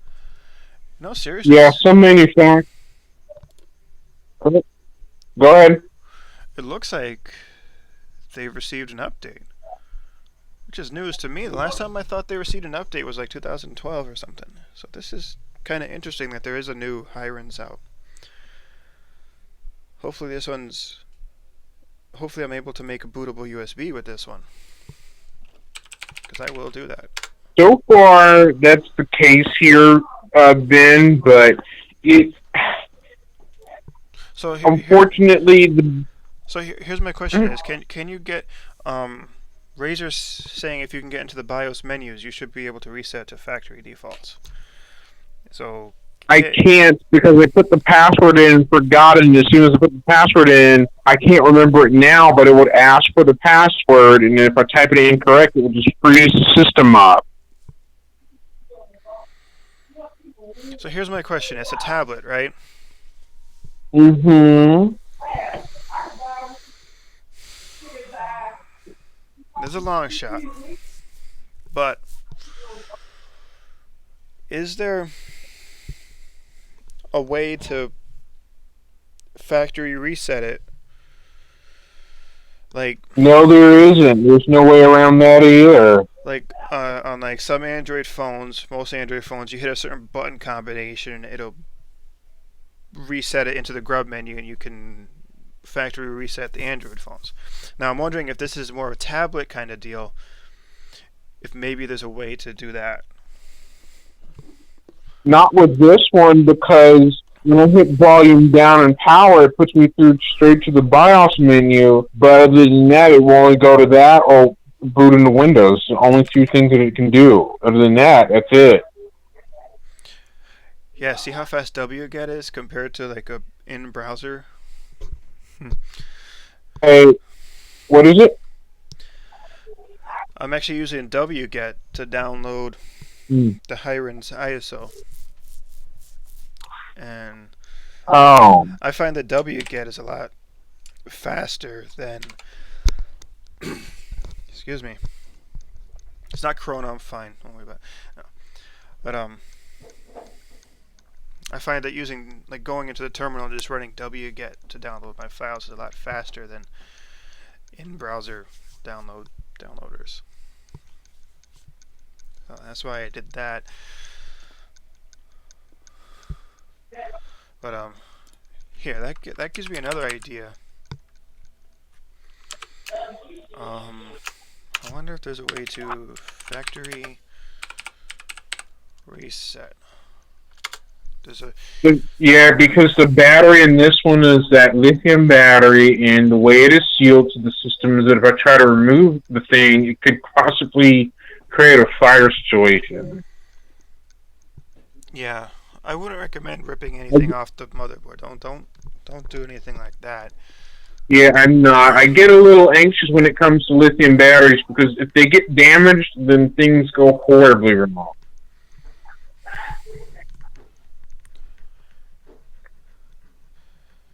See, honestly, I'm just glad that we're talking about something other than coronavirus, because that's like all I've been hearing about. So far, I'm using the computer for games normally, but I did want to try to see what the system can and can't handle. So I already know Linux is out of the question for that one. Does it make sense? Hmm. I mean, most I mean, you could probably play like some retro games with it, right? I do use retro games like called Connection. It's a pizza tycoon game that I have from GOG.com. I run on it and it works. So I use games like that. I use games like The Sims 2, Pizza Frenzy from the old days, Rocket Mania Deluxe and PopCap. I do run those older 2003 games just for the fun of it, for nostalgic reasons. Well, but I will say this: I don't know what the issue is, but on this machine, I run GZ Doom, and I used to run Brutal Doom until I discovered another project called Project Brutality. And it's like Brutal Doom, but on like steroids. But the one issue that I've been having with a lot of these mods with the older Doom games, and like Hexen and Heretic, and things that are built on that engine, for some reason, when I load these mods up onto them, my frame rate drops to abysmal levels. And here's the thing: my laptop is not the biggest monster on the block, but it's nothing to shake a stick at either. I mean, I got 32 gigs of RAM. I got an i7 with 8 threads. I got a graphics card that's got 2 gigs of video RAM on it. I get at least 30-40 frames with a game like Doom 3. And Rage plays perfectly in 1080p on this machine. But for some reason, it's that Doom engine with the mods coming on top of it. And if anybody in the comments has a solution for this, I am open to suggestions. I've noticed that the issue. My suggestion here, Ben, is repeat that again. What you just said. I've noticed that the issue props up when I have more. When there's more enemies on the field. When I'm in a big open area and there's like tons of enemies, the frame rate drops, tanks. But just for ha-has, I dropped the difficulty down to the lowest one. All of a sudden, the frame rates jump back up. I think it's because there's less.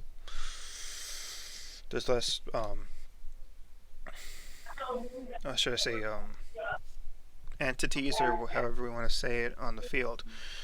But I just find it interesting that engine. Like, the thing is, I get better performance from like newer, more system resource heavy games than I do from this one, and that boggles my mind a little bit. I see. Oh, is it my mic that's having? Oh, sorry, that's Hold on. Me playing a game called Pizza Frenzy. Let me mute the sound. Can you hear me? Yes. Sorry about that. Sensor, was it my mic that was giving an issue? I can lower mine. I'm back. Yeah. So once this thing downloads, I want to give it a shot in the VirtualBox to see if there is a tool to eliminate a BIOS password.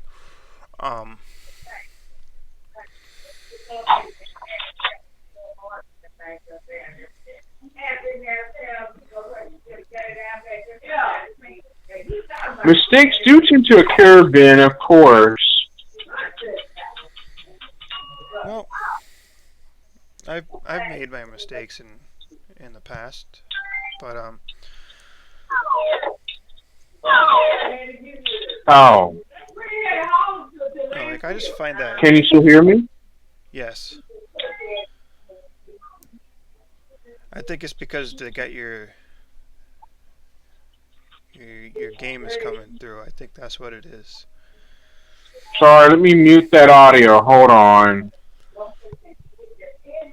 Didn't mean to have that happen, Ben. But so this could turn into a first look at the new Hirons, because this is the first I see of a new update for it in a while. Now I'm kind of interested to see if they added any interesting tools to it. So I remember back in the day there was a way to like Mini XP was terrifying. The things you could do with Mini XP. Like what with Mini XP? Well, for example, I had one case where a buddy of mine came up to me. He forgot his password. It was a brand new Windows 8 machine, so this was kind of a while ago. But it was when Microsoft was going towards like online accounts, right? That's important later on in this story. Okay, now he forgot his password. Now I know of Hirons that I can go in, reset passwords, and get back out. And there's even a tool that will allow you to bypass the password temporarily, make it so that like, anything you type in the password section will get you in. It'll accept it. All it's doing is changing a little registry key. And when you pop the disk back out, the password will be back. It'll be like you were never there.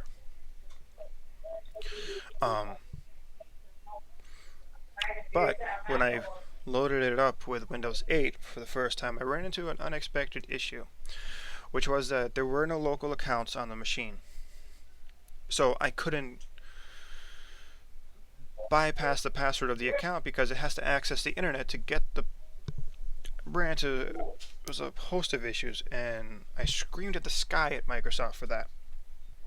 But there was a solution to it. I loaded up. I went into MiniXP, and MiniXP gave me the solution for it, which MiniXP does, or at least did, come with Hirons. I don't know if it comes with this new one.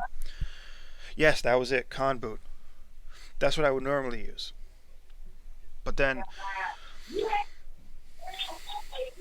so I went in with MiniXP, and it gave me the tool that I needed to enable the administrator's account. Okay, so the administrator's account was disabled by default. I was able to go in there and enable the administrator's account, and then reboot it with Conboot and get passed into the administrator's account. And from there I was able to work with him to get his password set up. Now the thing about tools like that is that, you know, the clients, they want you to be able to do things like that when they forgot their password. But then when they see it right before their eyes that you can do a thing like that, it also terrifies them to no end. I'm just like, well, it is what it is. Oh. But that's one of the things that MiniXP can do. Hirons comes with MiniXP, and it comes with a whole host of other tools. And I vaguely remember there being tools for CMOS batteries and BIOS passwords. Like, they're meant to be used for in case you forget. That doesn't mean that people won't use them for malicious purposes, but that's what they're mainly used for in the IT field.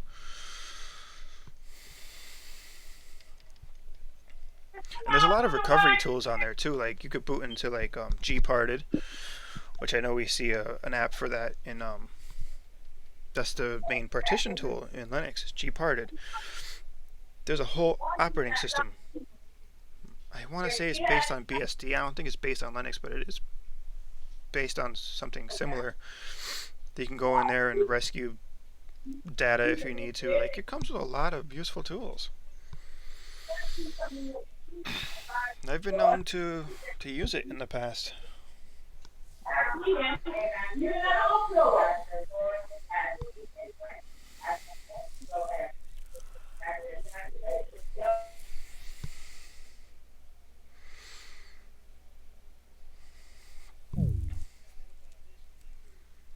Nah, looks like we lost William.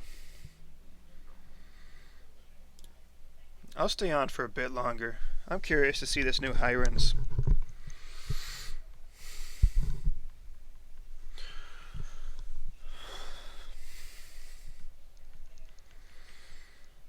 Even if I hop off, then I'll check out the new Hirons later on and maybe do a video on it. But I don't know much about any of the tools in it. I just know like the basics of what I used to use it for, and hopefully you can still do what I used to use it for with it. Hopefully they've added some extra tools for, like, you know, what Windows 10 has come through with and stuff like that. Anyway, let's see what we got here.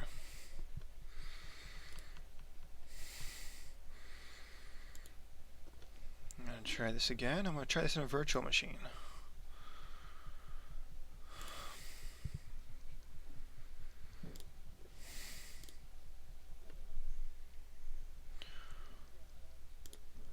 Make sure we got that in there. Yes. And there's no operating system on this virtual machine. So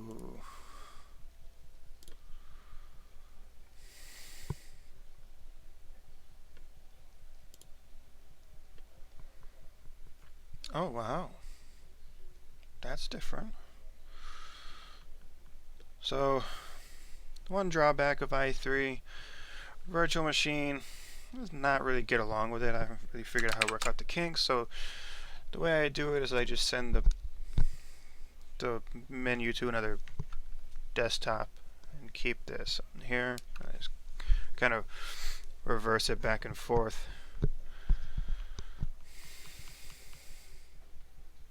Oh wow. Let me get the chat out of the way, by the way.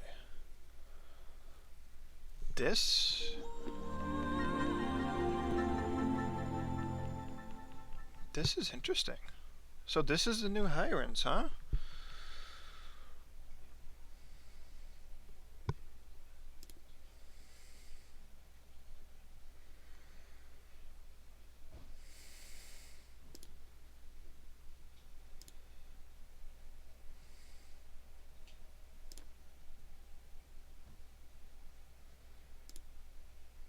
Hmm.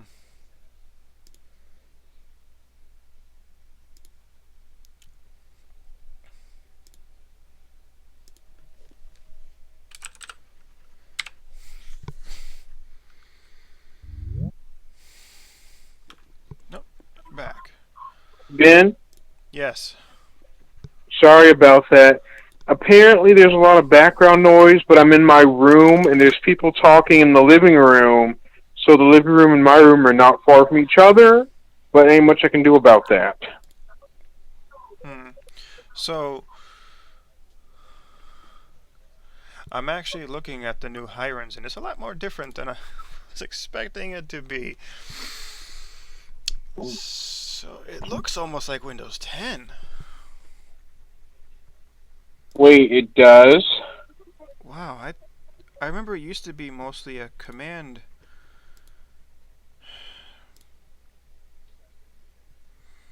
Wait a minute. It looks like a Windows 10 type look. I'm gonna reboot this thing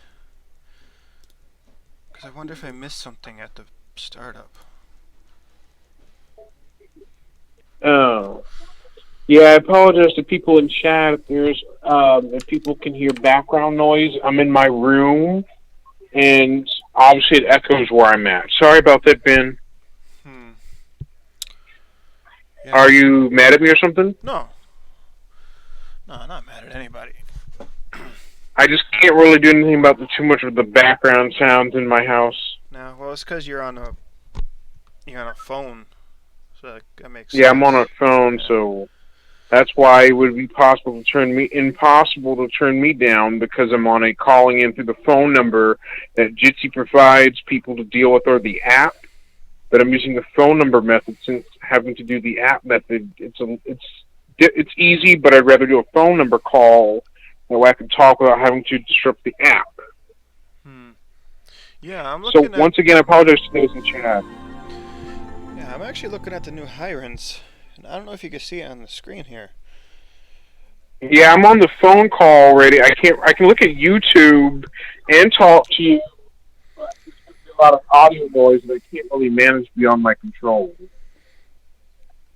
So I This apologize for the inconvenience. um. Well, if you're on a phone, oh, it looks like I can lower the volume here. Yeah, you I'm just can do gonna me like that. I'm just gonna put your volume down a little bit, just because I don't know if you can adjust that on the phone like that. But I can't. I can mute my mic, but I cannot control the volume on my phone. Only sensor muting and is that hold are allowed. sensor is that better? Sorry, censors, for the loud noise. There's my mom talking to somebody else in the background, and that's what that is.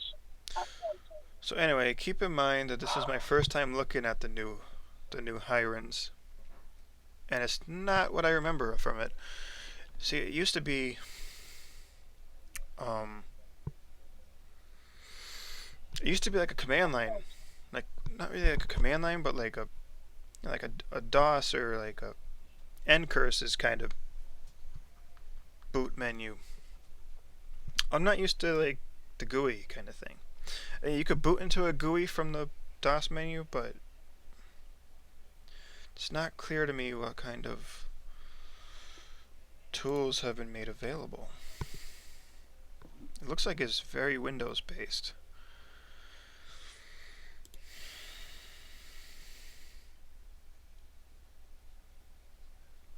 X, I remember that.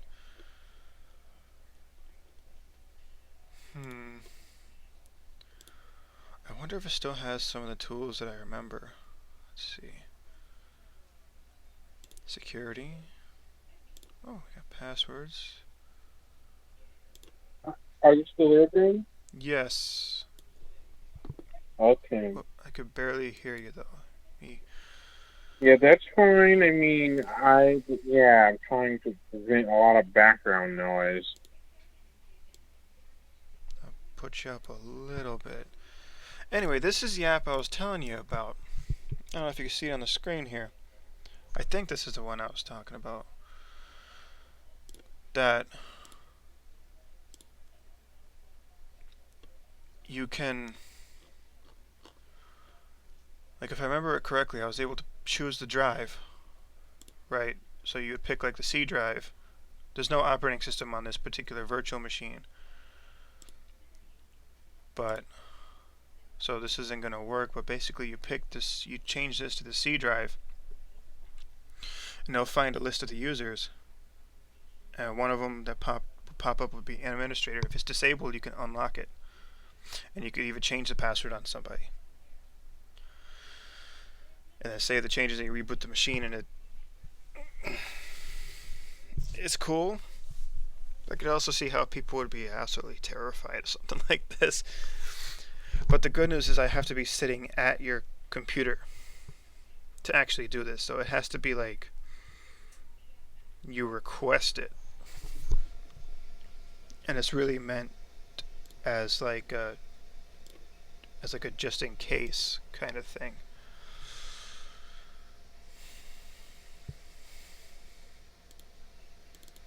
What do we got for data recovery? Got Recuva, that's a good app.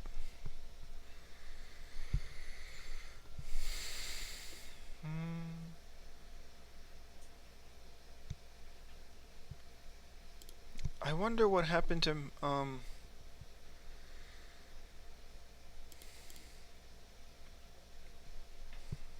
wonder if it's still. What were you saying, Ben? I was wondering if it still had what I'm looking for is a tool to deal with the BIOS, because I remember Hirons used to have tools to deal with that. So it was kind of odd that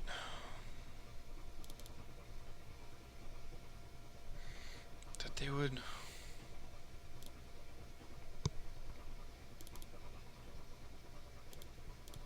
It would have to be.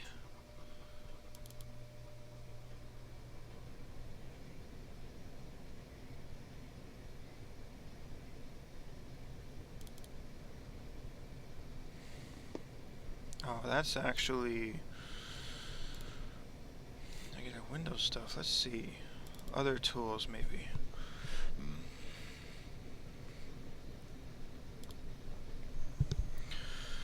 Yeah, that's odd. This is very different from what Yeah. Boot Ice. Yeah, I accidentally did that.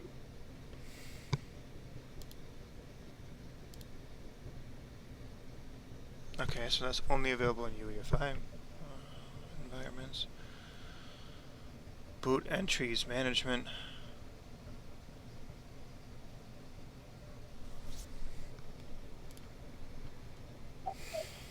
There might be a way to do it, but I would have to do some experimentations with this before I make any.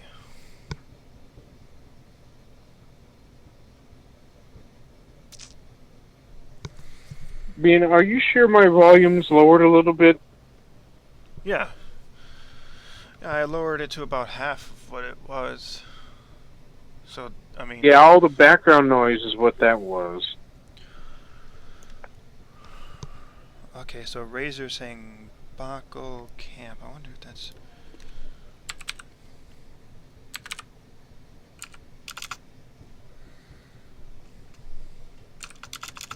Oh, maybe it's not a tool here. It might be something different.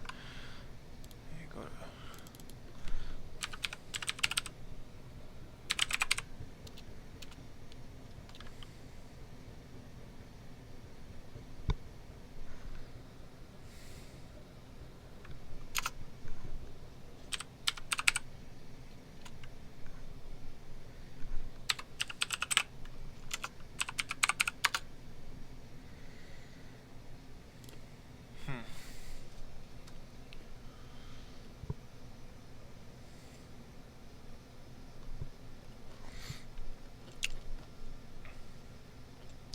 Because that's very different from what I remember Hirons being. And I might, like, I don't know, if I can't figure it out, I'll just switch to another bootkit. Because I kind of like the old interface of this thing.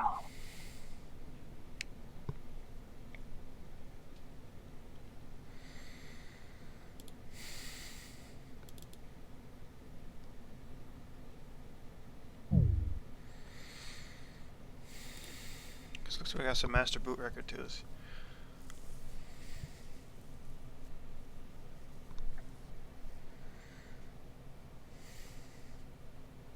Oh, really?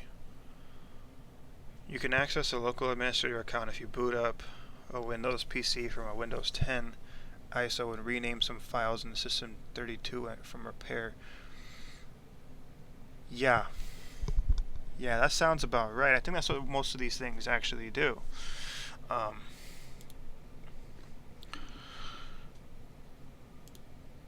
Again, there's no operating system on this particular VirtualBox, so I might not be able to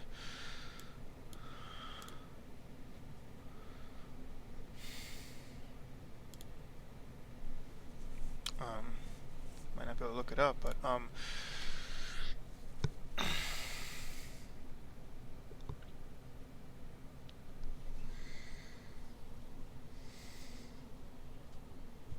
there was a BIOS?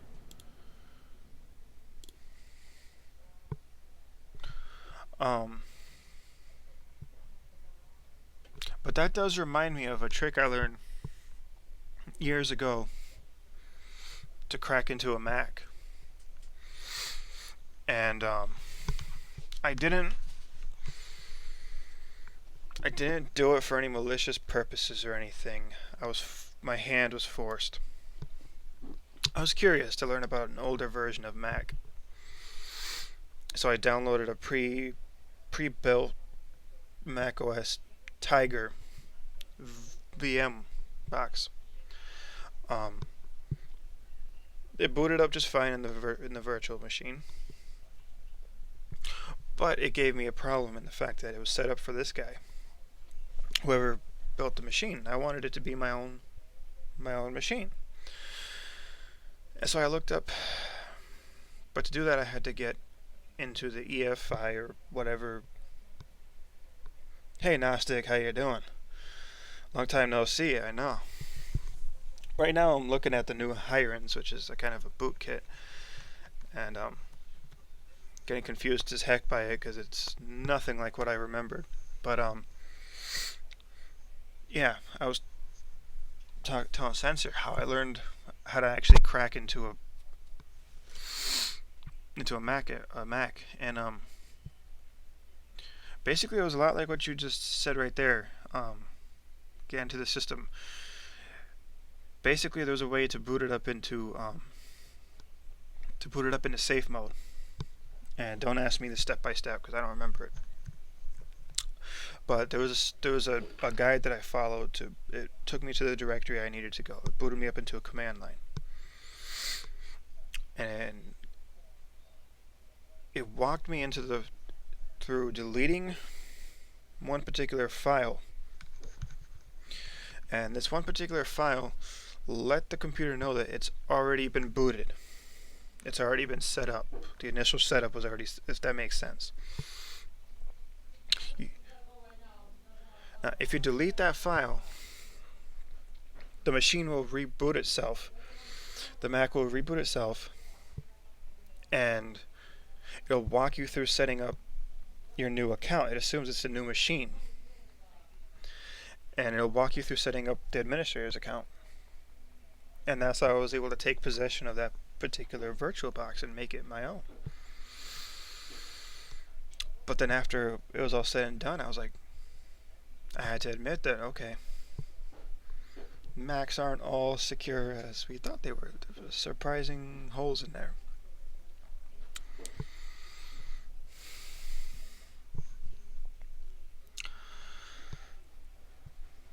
But anyway, yes, I'm looking at this is the new Hirons, and I gotta be honest, I did kind of prefer the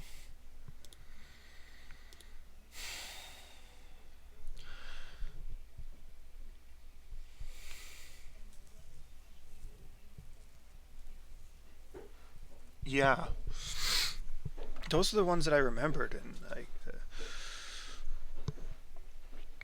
like honestly, this one booted right into like a Windows 10 like interface, and I don't know how I feel about that. I like the older ones. It had kind of like an ncurses feel to it, and you could boot into certain GUIs if you really wanted to. It had a Gparted as an operating system on it, and you could go in there and had Mini XP, which was pretty fun to play with, and I just felt like it had more tools. Like I remember there being a tool to help wipe a BIOS password, and that's what I was trying to look for to help William out there. But I got this thing that apparently I've got to do some experimenting with.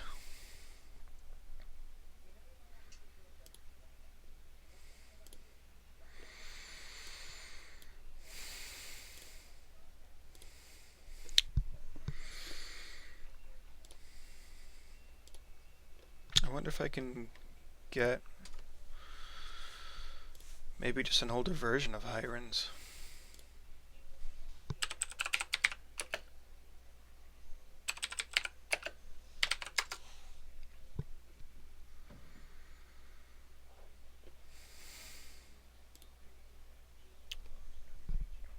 Oh, here we go. This is the old site right here.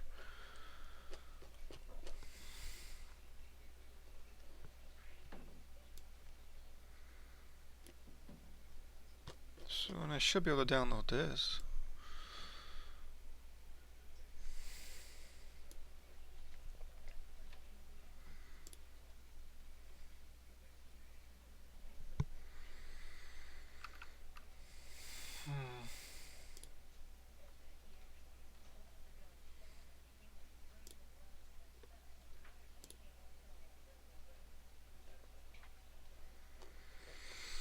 I want the old ISO.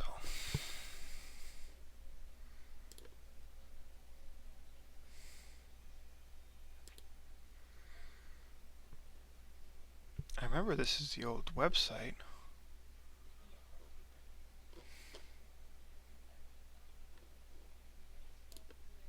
Maybe if I... Ah, burning my eyes.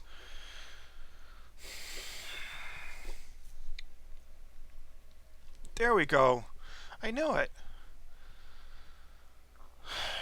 See, the old one did have BIOS tools. I guess he ripped out a lot of stuff from this newer one, huh? Sorry, man, that newer one seems pretty much useless to me.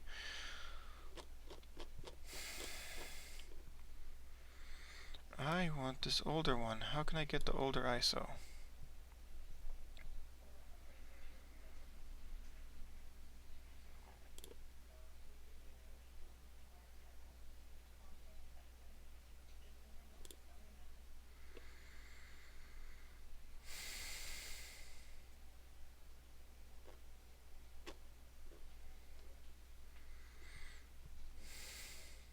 Yes, but where is the ISO?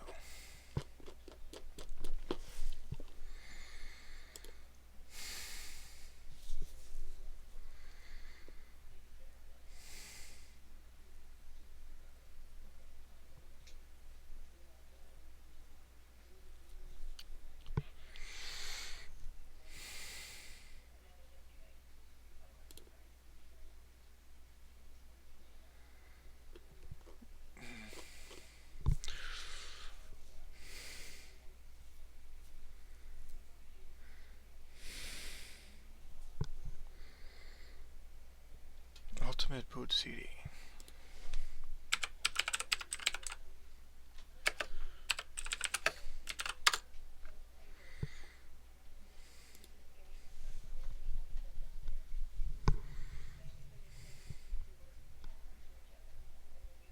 Oh, this one looks pretty promising.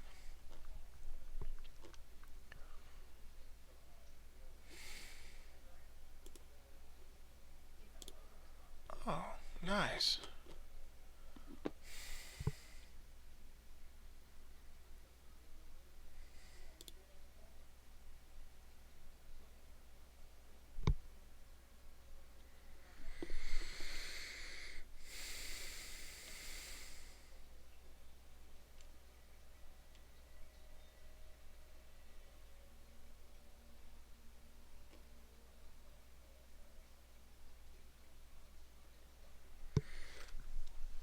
mind doing this a little closer.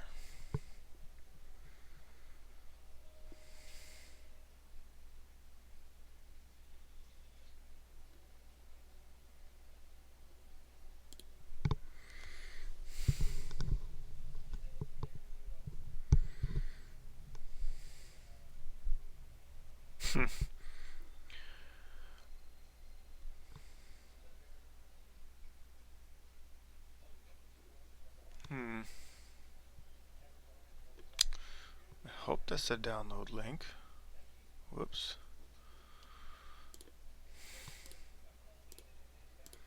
Let's look up Ultimate Boot CD. Try this again.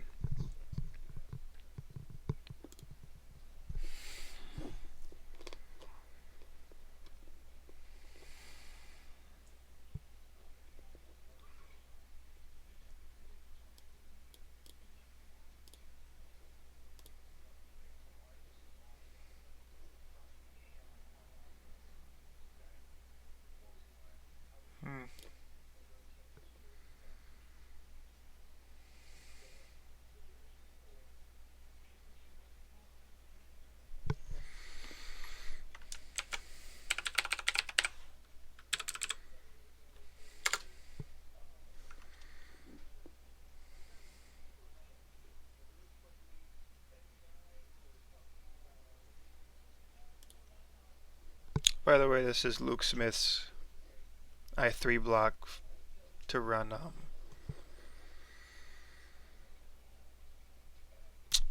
torrents and magnet links and stuff. And this is transmission, but it's transmission remote CLI, which runs this interface directly in the terminal. Which, being the i3 and fanboy that I am, I do like when things can be ran in the terminal because it makes things a lot quicker.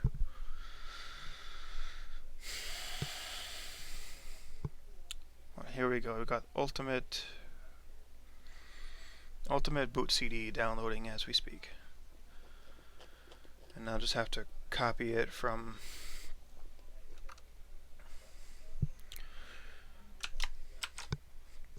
the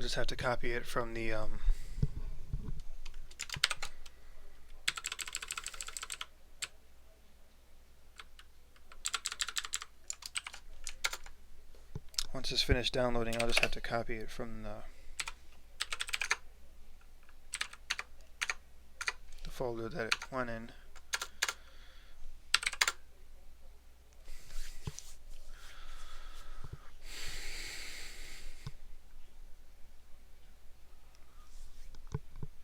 Because see, in order to get transmission CLI to work, I had to create a whole separate folder, a different location to store the downloads because some permission issues or something, but it works.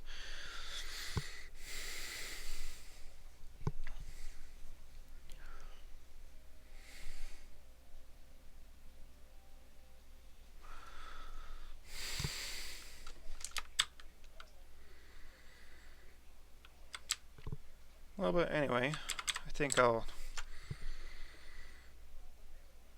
give my initial thoughts on Hiren's, is at least for the newer versions.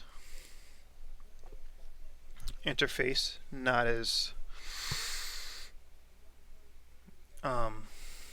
clear cut as I would like it. Not as many tools as what I remember it having, and it just doesn't seem as useful as it used to be, so sorry, Hirons. Looks like we're moving on.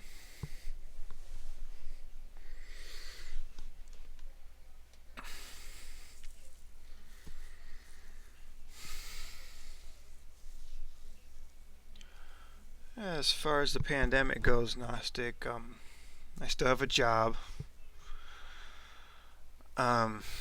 Fortunately, I work for a grocery store, which makes me an essential employee, whatever that means. You know, for the record, there's even the Packy stores are staying open around here, so I don't know what that even means to be an essential employee, but they're giving us $2 extra an hour for hazard pay,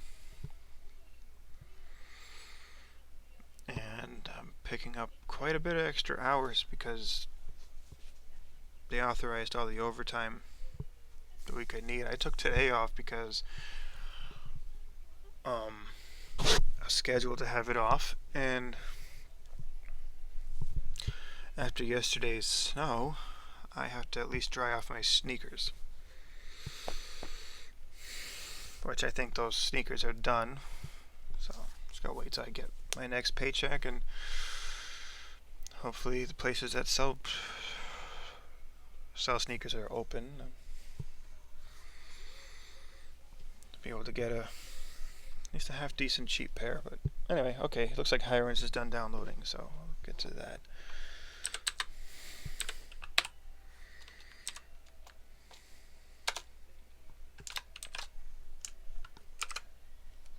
Okay, so now what I'm gonna do is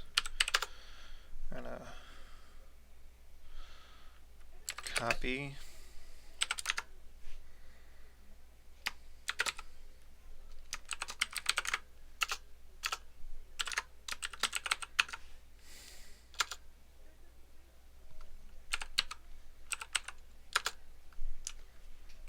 so let's see what this bootkit can do.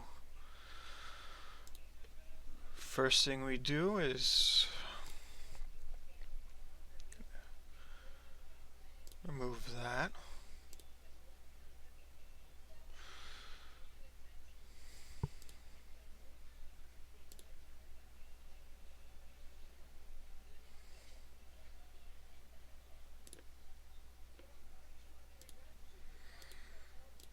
Now we want to reboot that.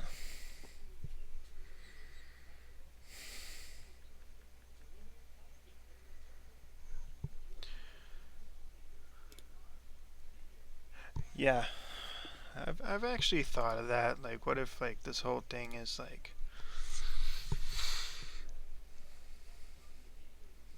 it's like, you know, they're trying to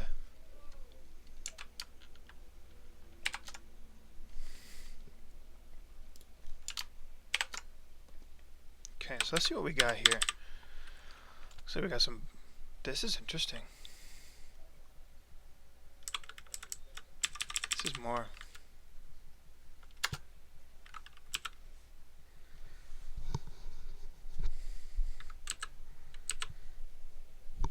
Ooh, look at these tools. William, are you watching this? This might be a solution. Looks like we got some tools here to help.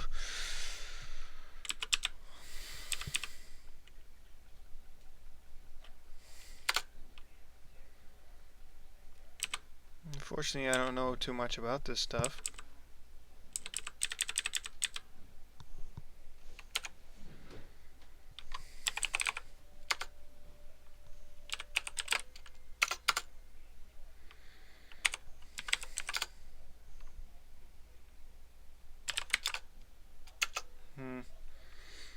I may have messed that one up. I'll try this again. But for all intents and purposes, it looks like it's got plenty of BIOS tools to try out. Because you're only doing it on your own machine, right? So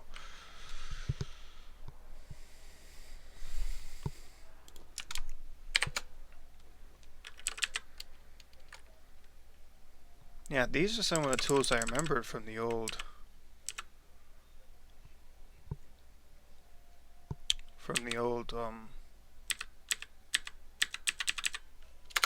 Hirons.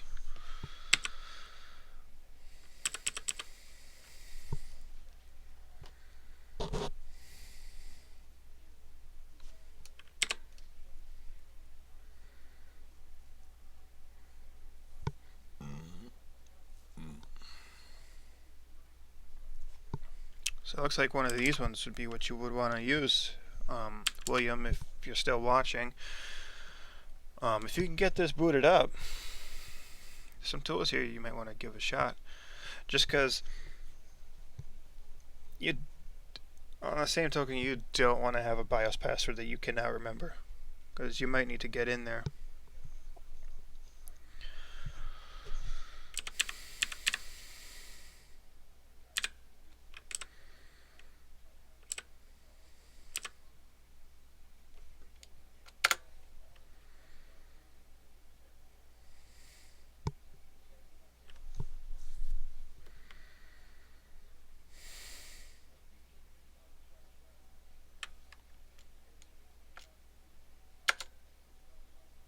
Let's see what we got here.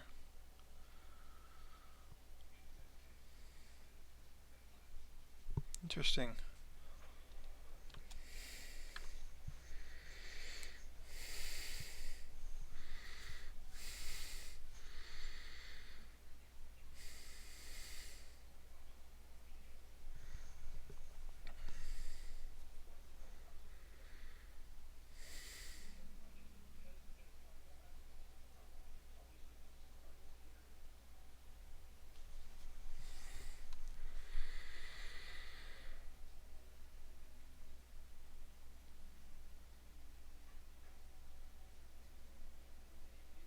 For the record, I definitely like this Ultimate Boot CD a lot better than the new Hirons.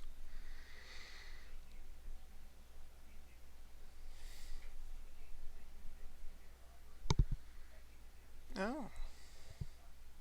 Brought me into Parted Magic. My time zone is New York.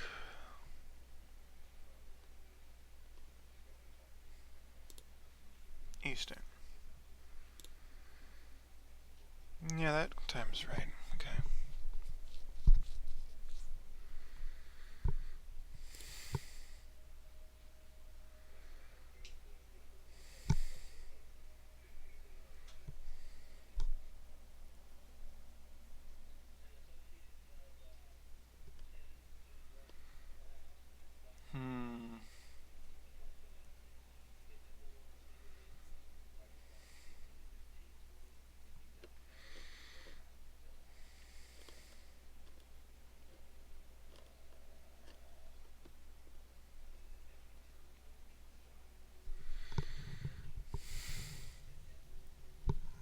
Oh.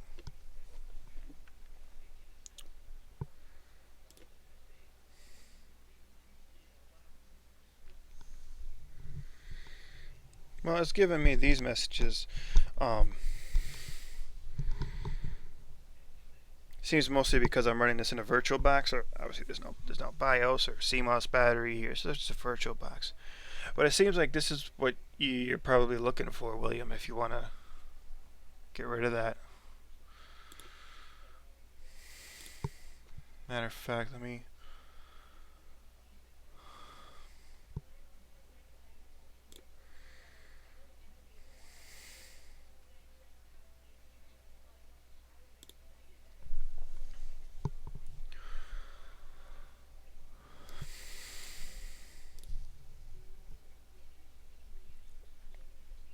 That's as high as it goes. Okay, well. Guess that is what it is. Hey, Silent Robot's in the chat. Eternity Rescue Kit. I've heard of that. I never really tried it.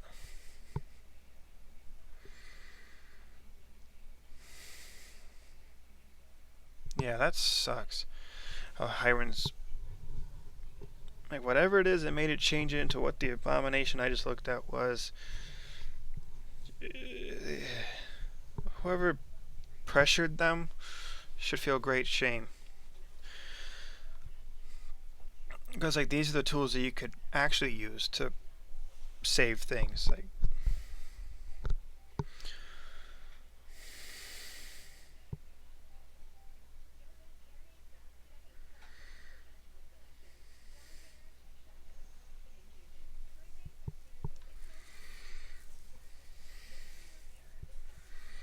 oh yeah, Trinity is a desktop environment, isn't it? It's like based on KDE 3 or something.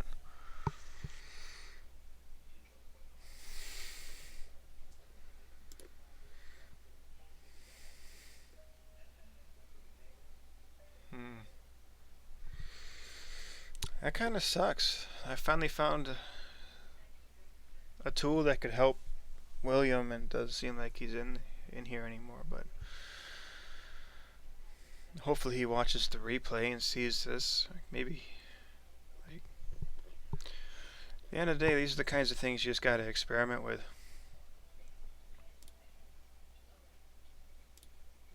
But I am liking this, so basic tools.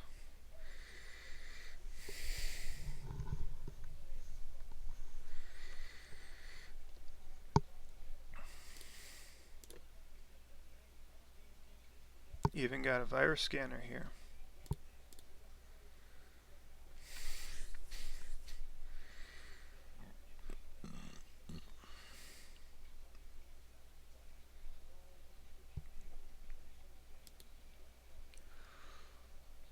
Oh, so it is based on Linux. I was wondering if it was Linux or BSD.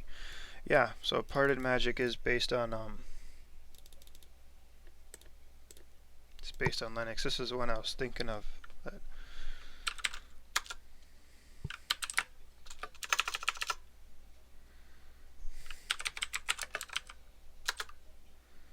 See, these are the kinds of things that you can do with Linux.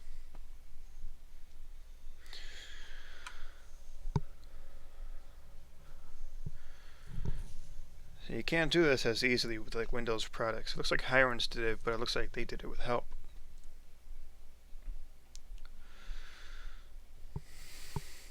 But in all honesty, I'm getting kind of hungry, so I might jump off in a bit. Just came on to see how everybody was doing. Let everybody know that I'm still alive. And I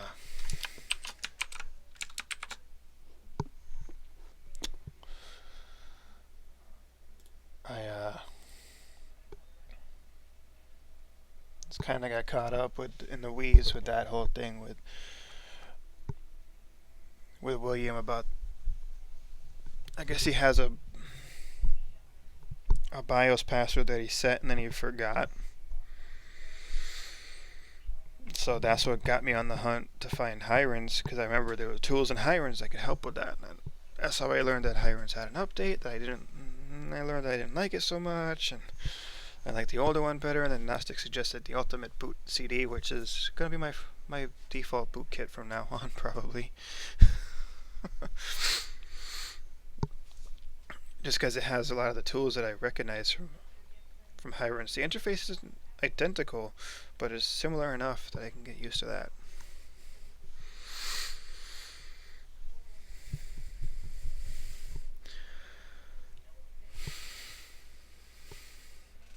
And yeah, it's funny. Everything is closed down here, except for grocery stores. The fast food joints are still open, but you can only get stuff to go.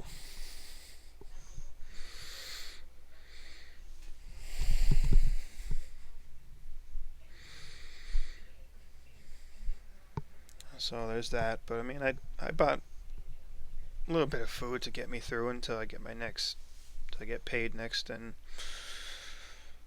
just wait this out. I'm one of the few people that still has a job, so I mean, I'm grateful for it.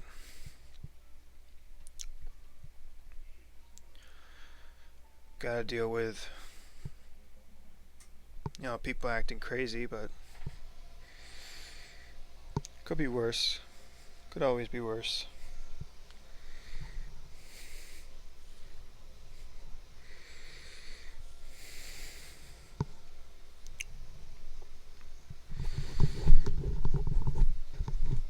But yeah, for those that just joined in,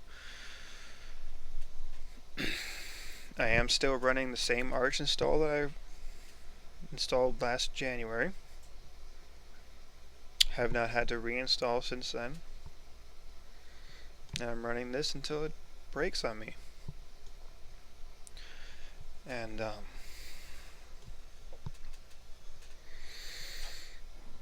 I guess that kind of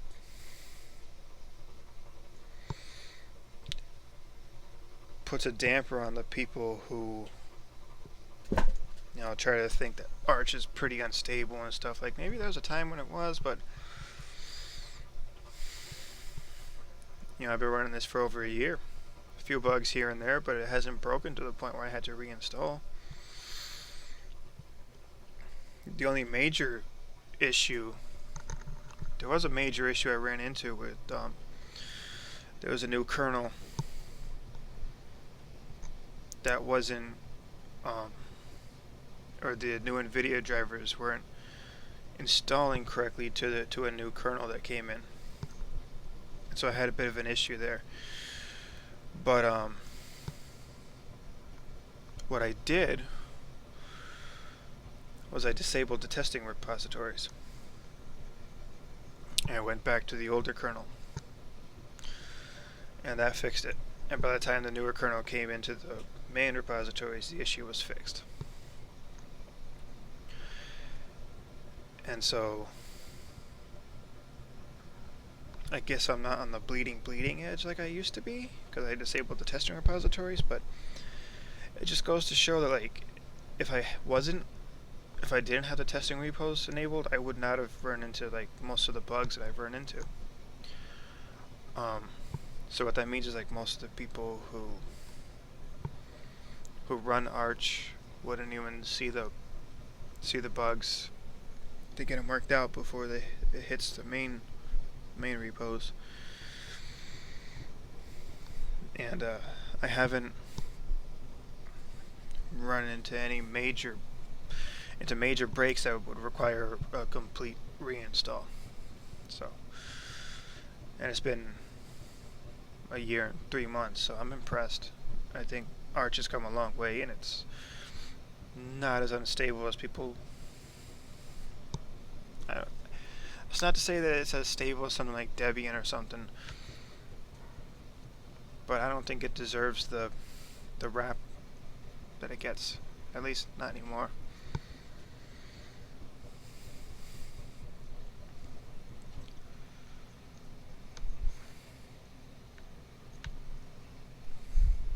But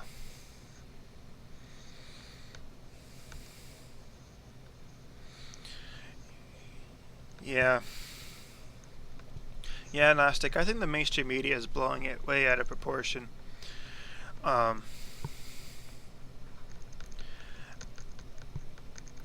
think that so far,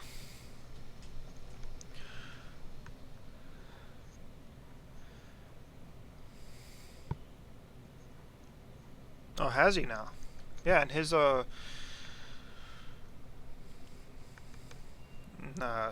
Salient is oh wow. Yeah, that's impressive. 3 years. Yeah. Well, if I didn't buy a new machine, right, I had to reinstall Arch on, obviously, because it was a new machine.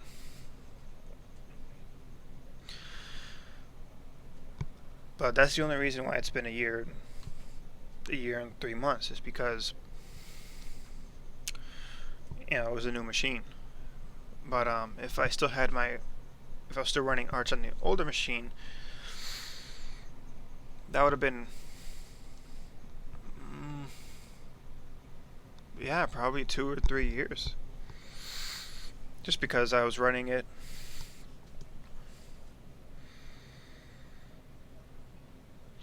I was running the same Arch install from September of the previous year, and it was running flawlessly on my older machine. And then I bought a new machine. I had to, I guess it wasn't a reinstall, it was a fresh install, but I guess it counts, because then I blew out my older machine to use that as a distro testing machine. So, but it was running perfectly fine. So, like, if you really want to get technical, I've been running Arch without a reinstall. You know, it took a while for me to get the NVIDIA Optimus working on this one. Not gonna lie. That took me a minute. But once I got that set up and running, it's been running pretty much flawlessly since then. And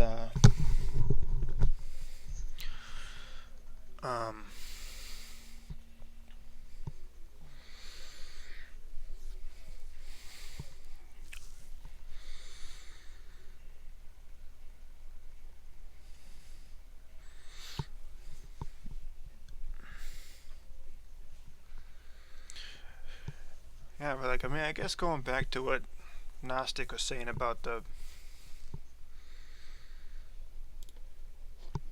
the pandemic or whatever it is. I mean, I think the lessons that we learn from this are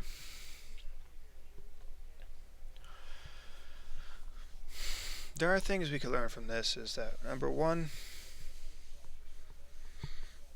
we shouldn't be putting so much trust in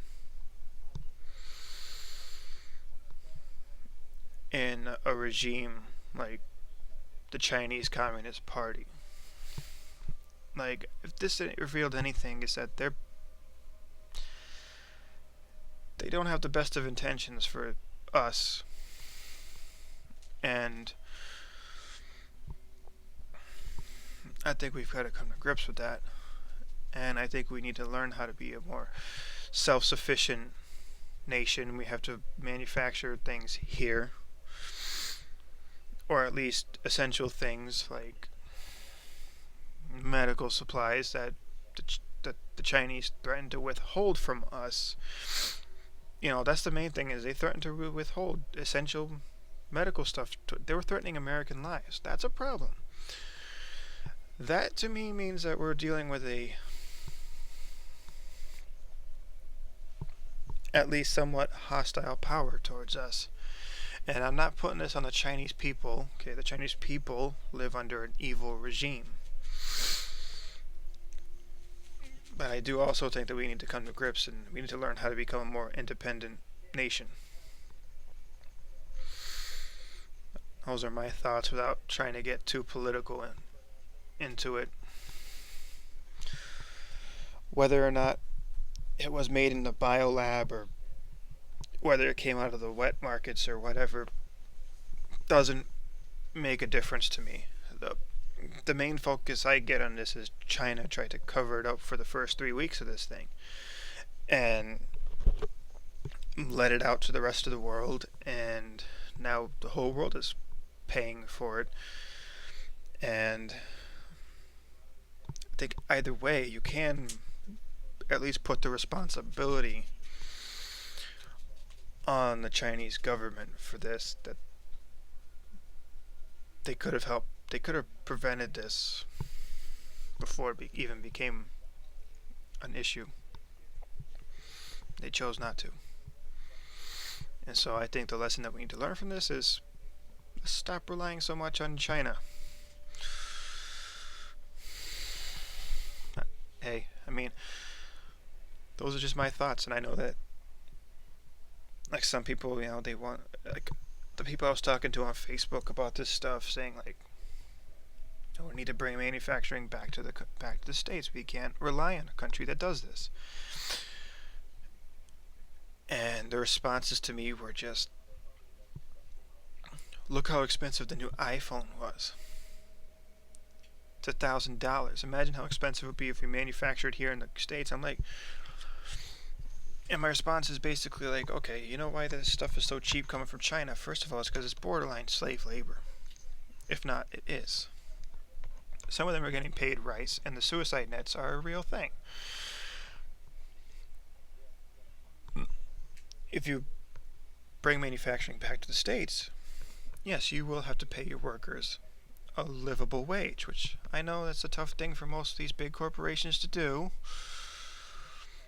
you know, to help benefit American citizens. You know, that's a problem for most of them. You know, we need our Chinese slave labor to make, you know, Nike sneakers so that Colin Kaepernick can cry about him, about how he gave all. Never mind the slaves that Nike has in the sweatshops in China, wherever they have them. You know, but at the end of the day, we'll be better.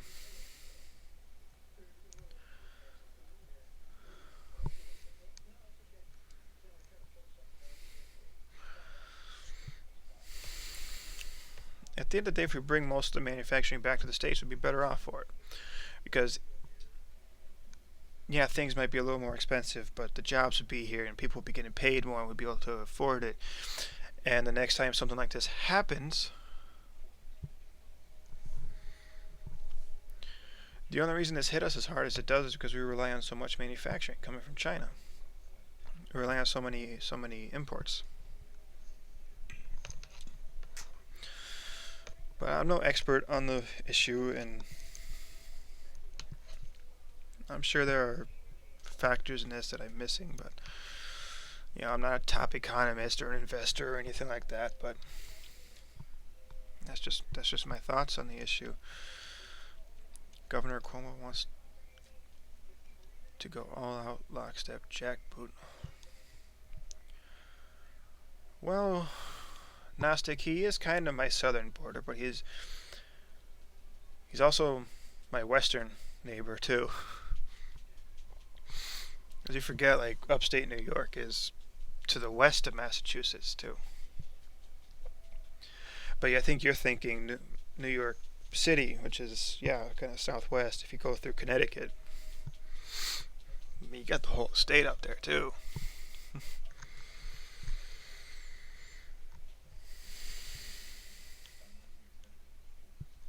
Yeah.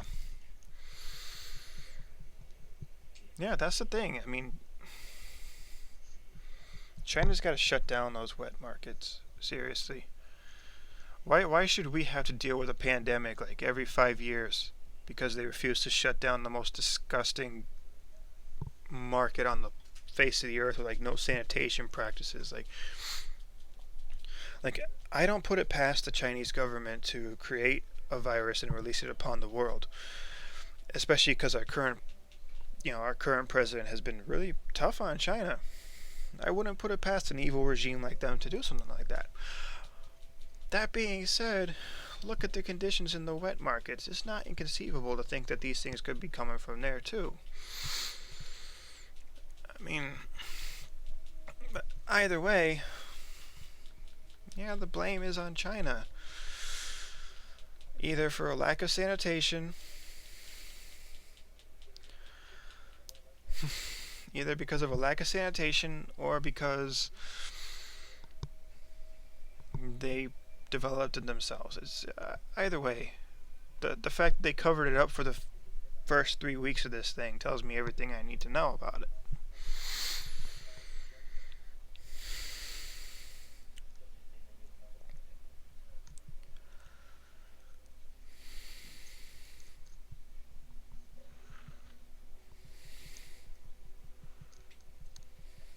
But Gnostic. I'm in the western part of Massachusetts. Charlie Baker, the governor here, decided he was gonna shut down all non-essential businesses until I don't know. He ordered them to all be shut down by noon today, so they're all shut down now. The hoarders have no end in sight. They keep showing up and emptying the shelves, treating the employees like dirt in the process. Keep in mind, there's another thing I'll say, is if people are watching this, please, I understand that you're scared. I understand why you want to buy a lot of food. I understand why you want to stock up on things. But the employees in these grocery stores are burning themselves out, dealing with crap after crap after crap after crap, and working endless hours We are fried at this point. The least, and I ask this of anybody who's watching this, the least you can do is treat them with some dignity, treat them with some respect. Don't blame them when there's a limit on how much food they can buy. They didn't come up with that idea. It's coming down from the government. Whether it's right or wrong, that's no reason to treat the employee like it's their fault. And I'm speaking that from I'm an employee at a grocery store. I've been seeing this for almost 3 weeks now. People just losing their mind. And they're treating the employees not that great. And I'm not talking about the management. Management's been doing everything they can. They authorized all the overtime we need. They're giving us free pizza. They gave us $2 extra per hour for hazard pay for the duration of this thing. And that's a good thing. And so that's all I ask, is just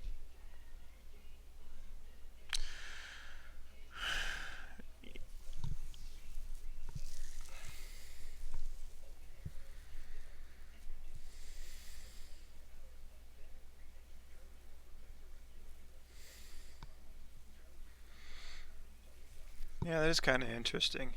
From what I understand, in my county here, I live in Hampden County, which the metropolitan city is Springfield. I live just to the west of it in West Springfield.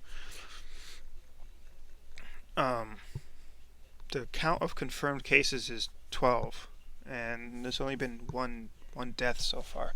Matter of fact, since we're here, maybe we can pull up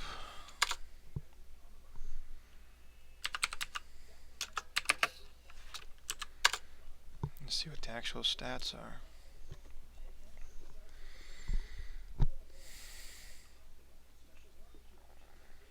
Do we have a map?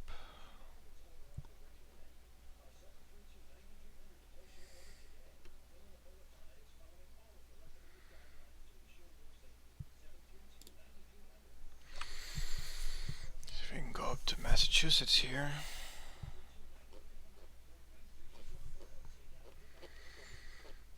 Oh, I tried to click Massachusetts. I wanted to get the stats for the state.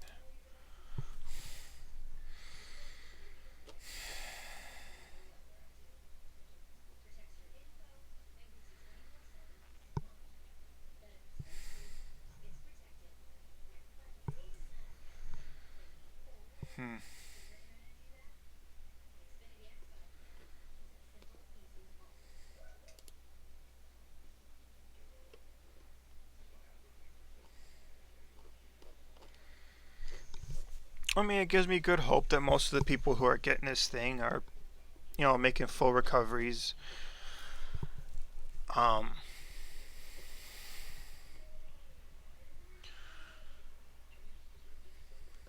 to find US at a glance. No, I want.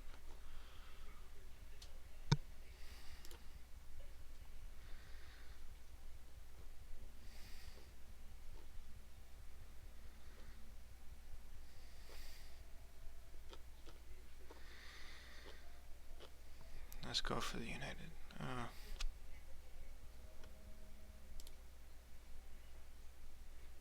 Just trying to find a map. And I'm trying also not to talk about this thing. Oh, cool. Yeah, I'm about to jump off anyway because I'm getting kind of hungry. But anyway, I don't want to talk about that for too long anyway because of hysteria. Don't want to give in to hysteria.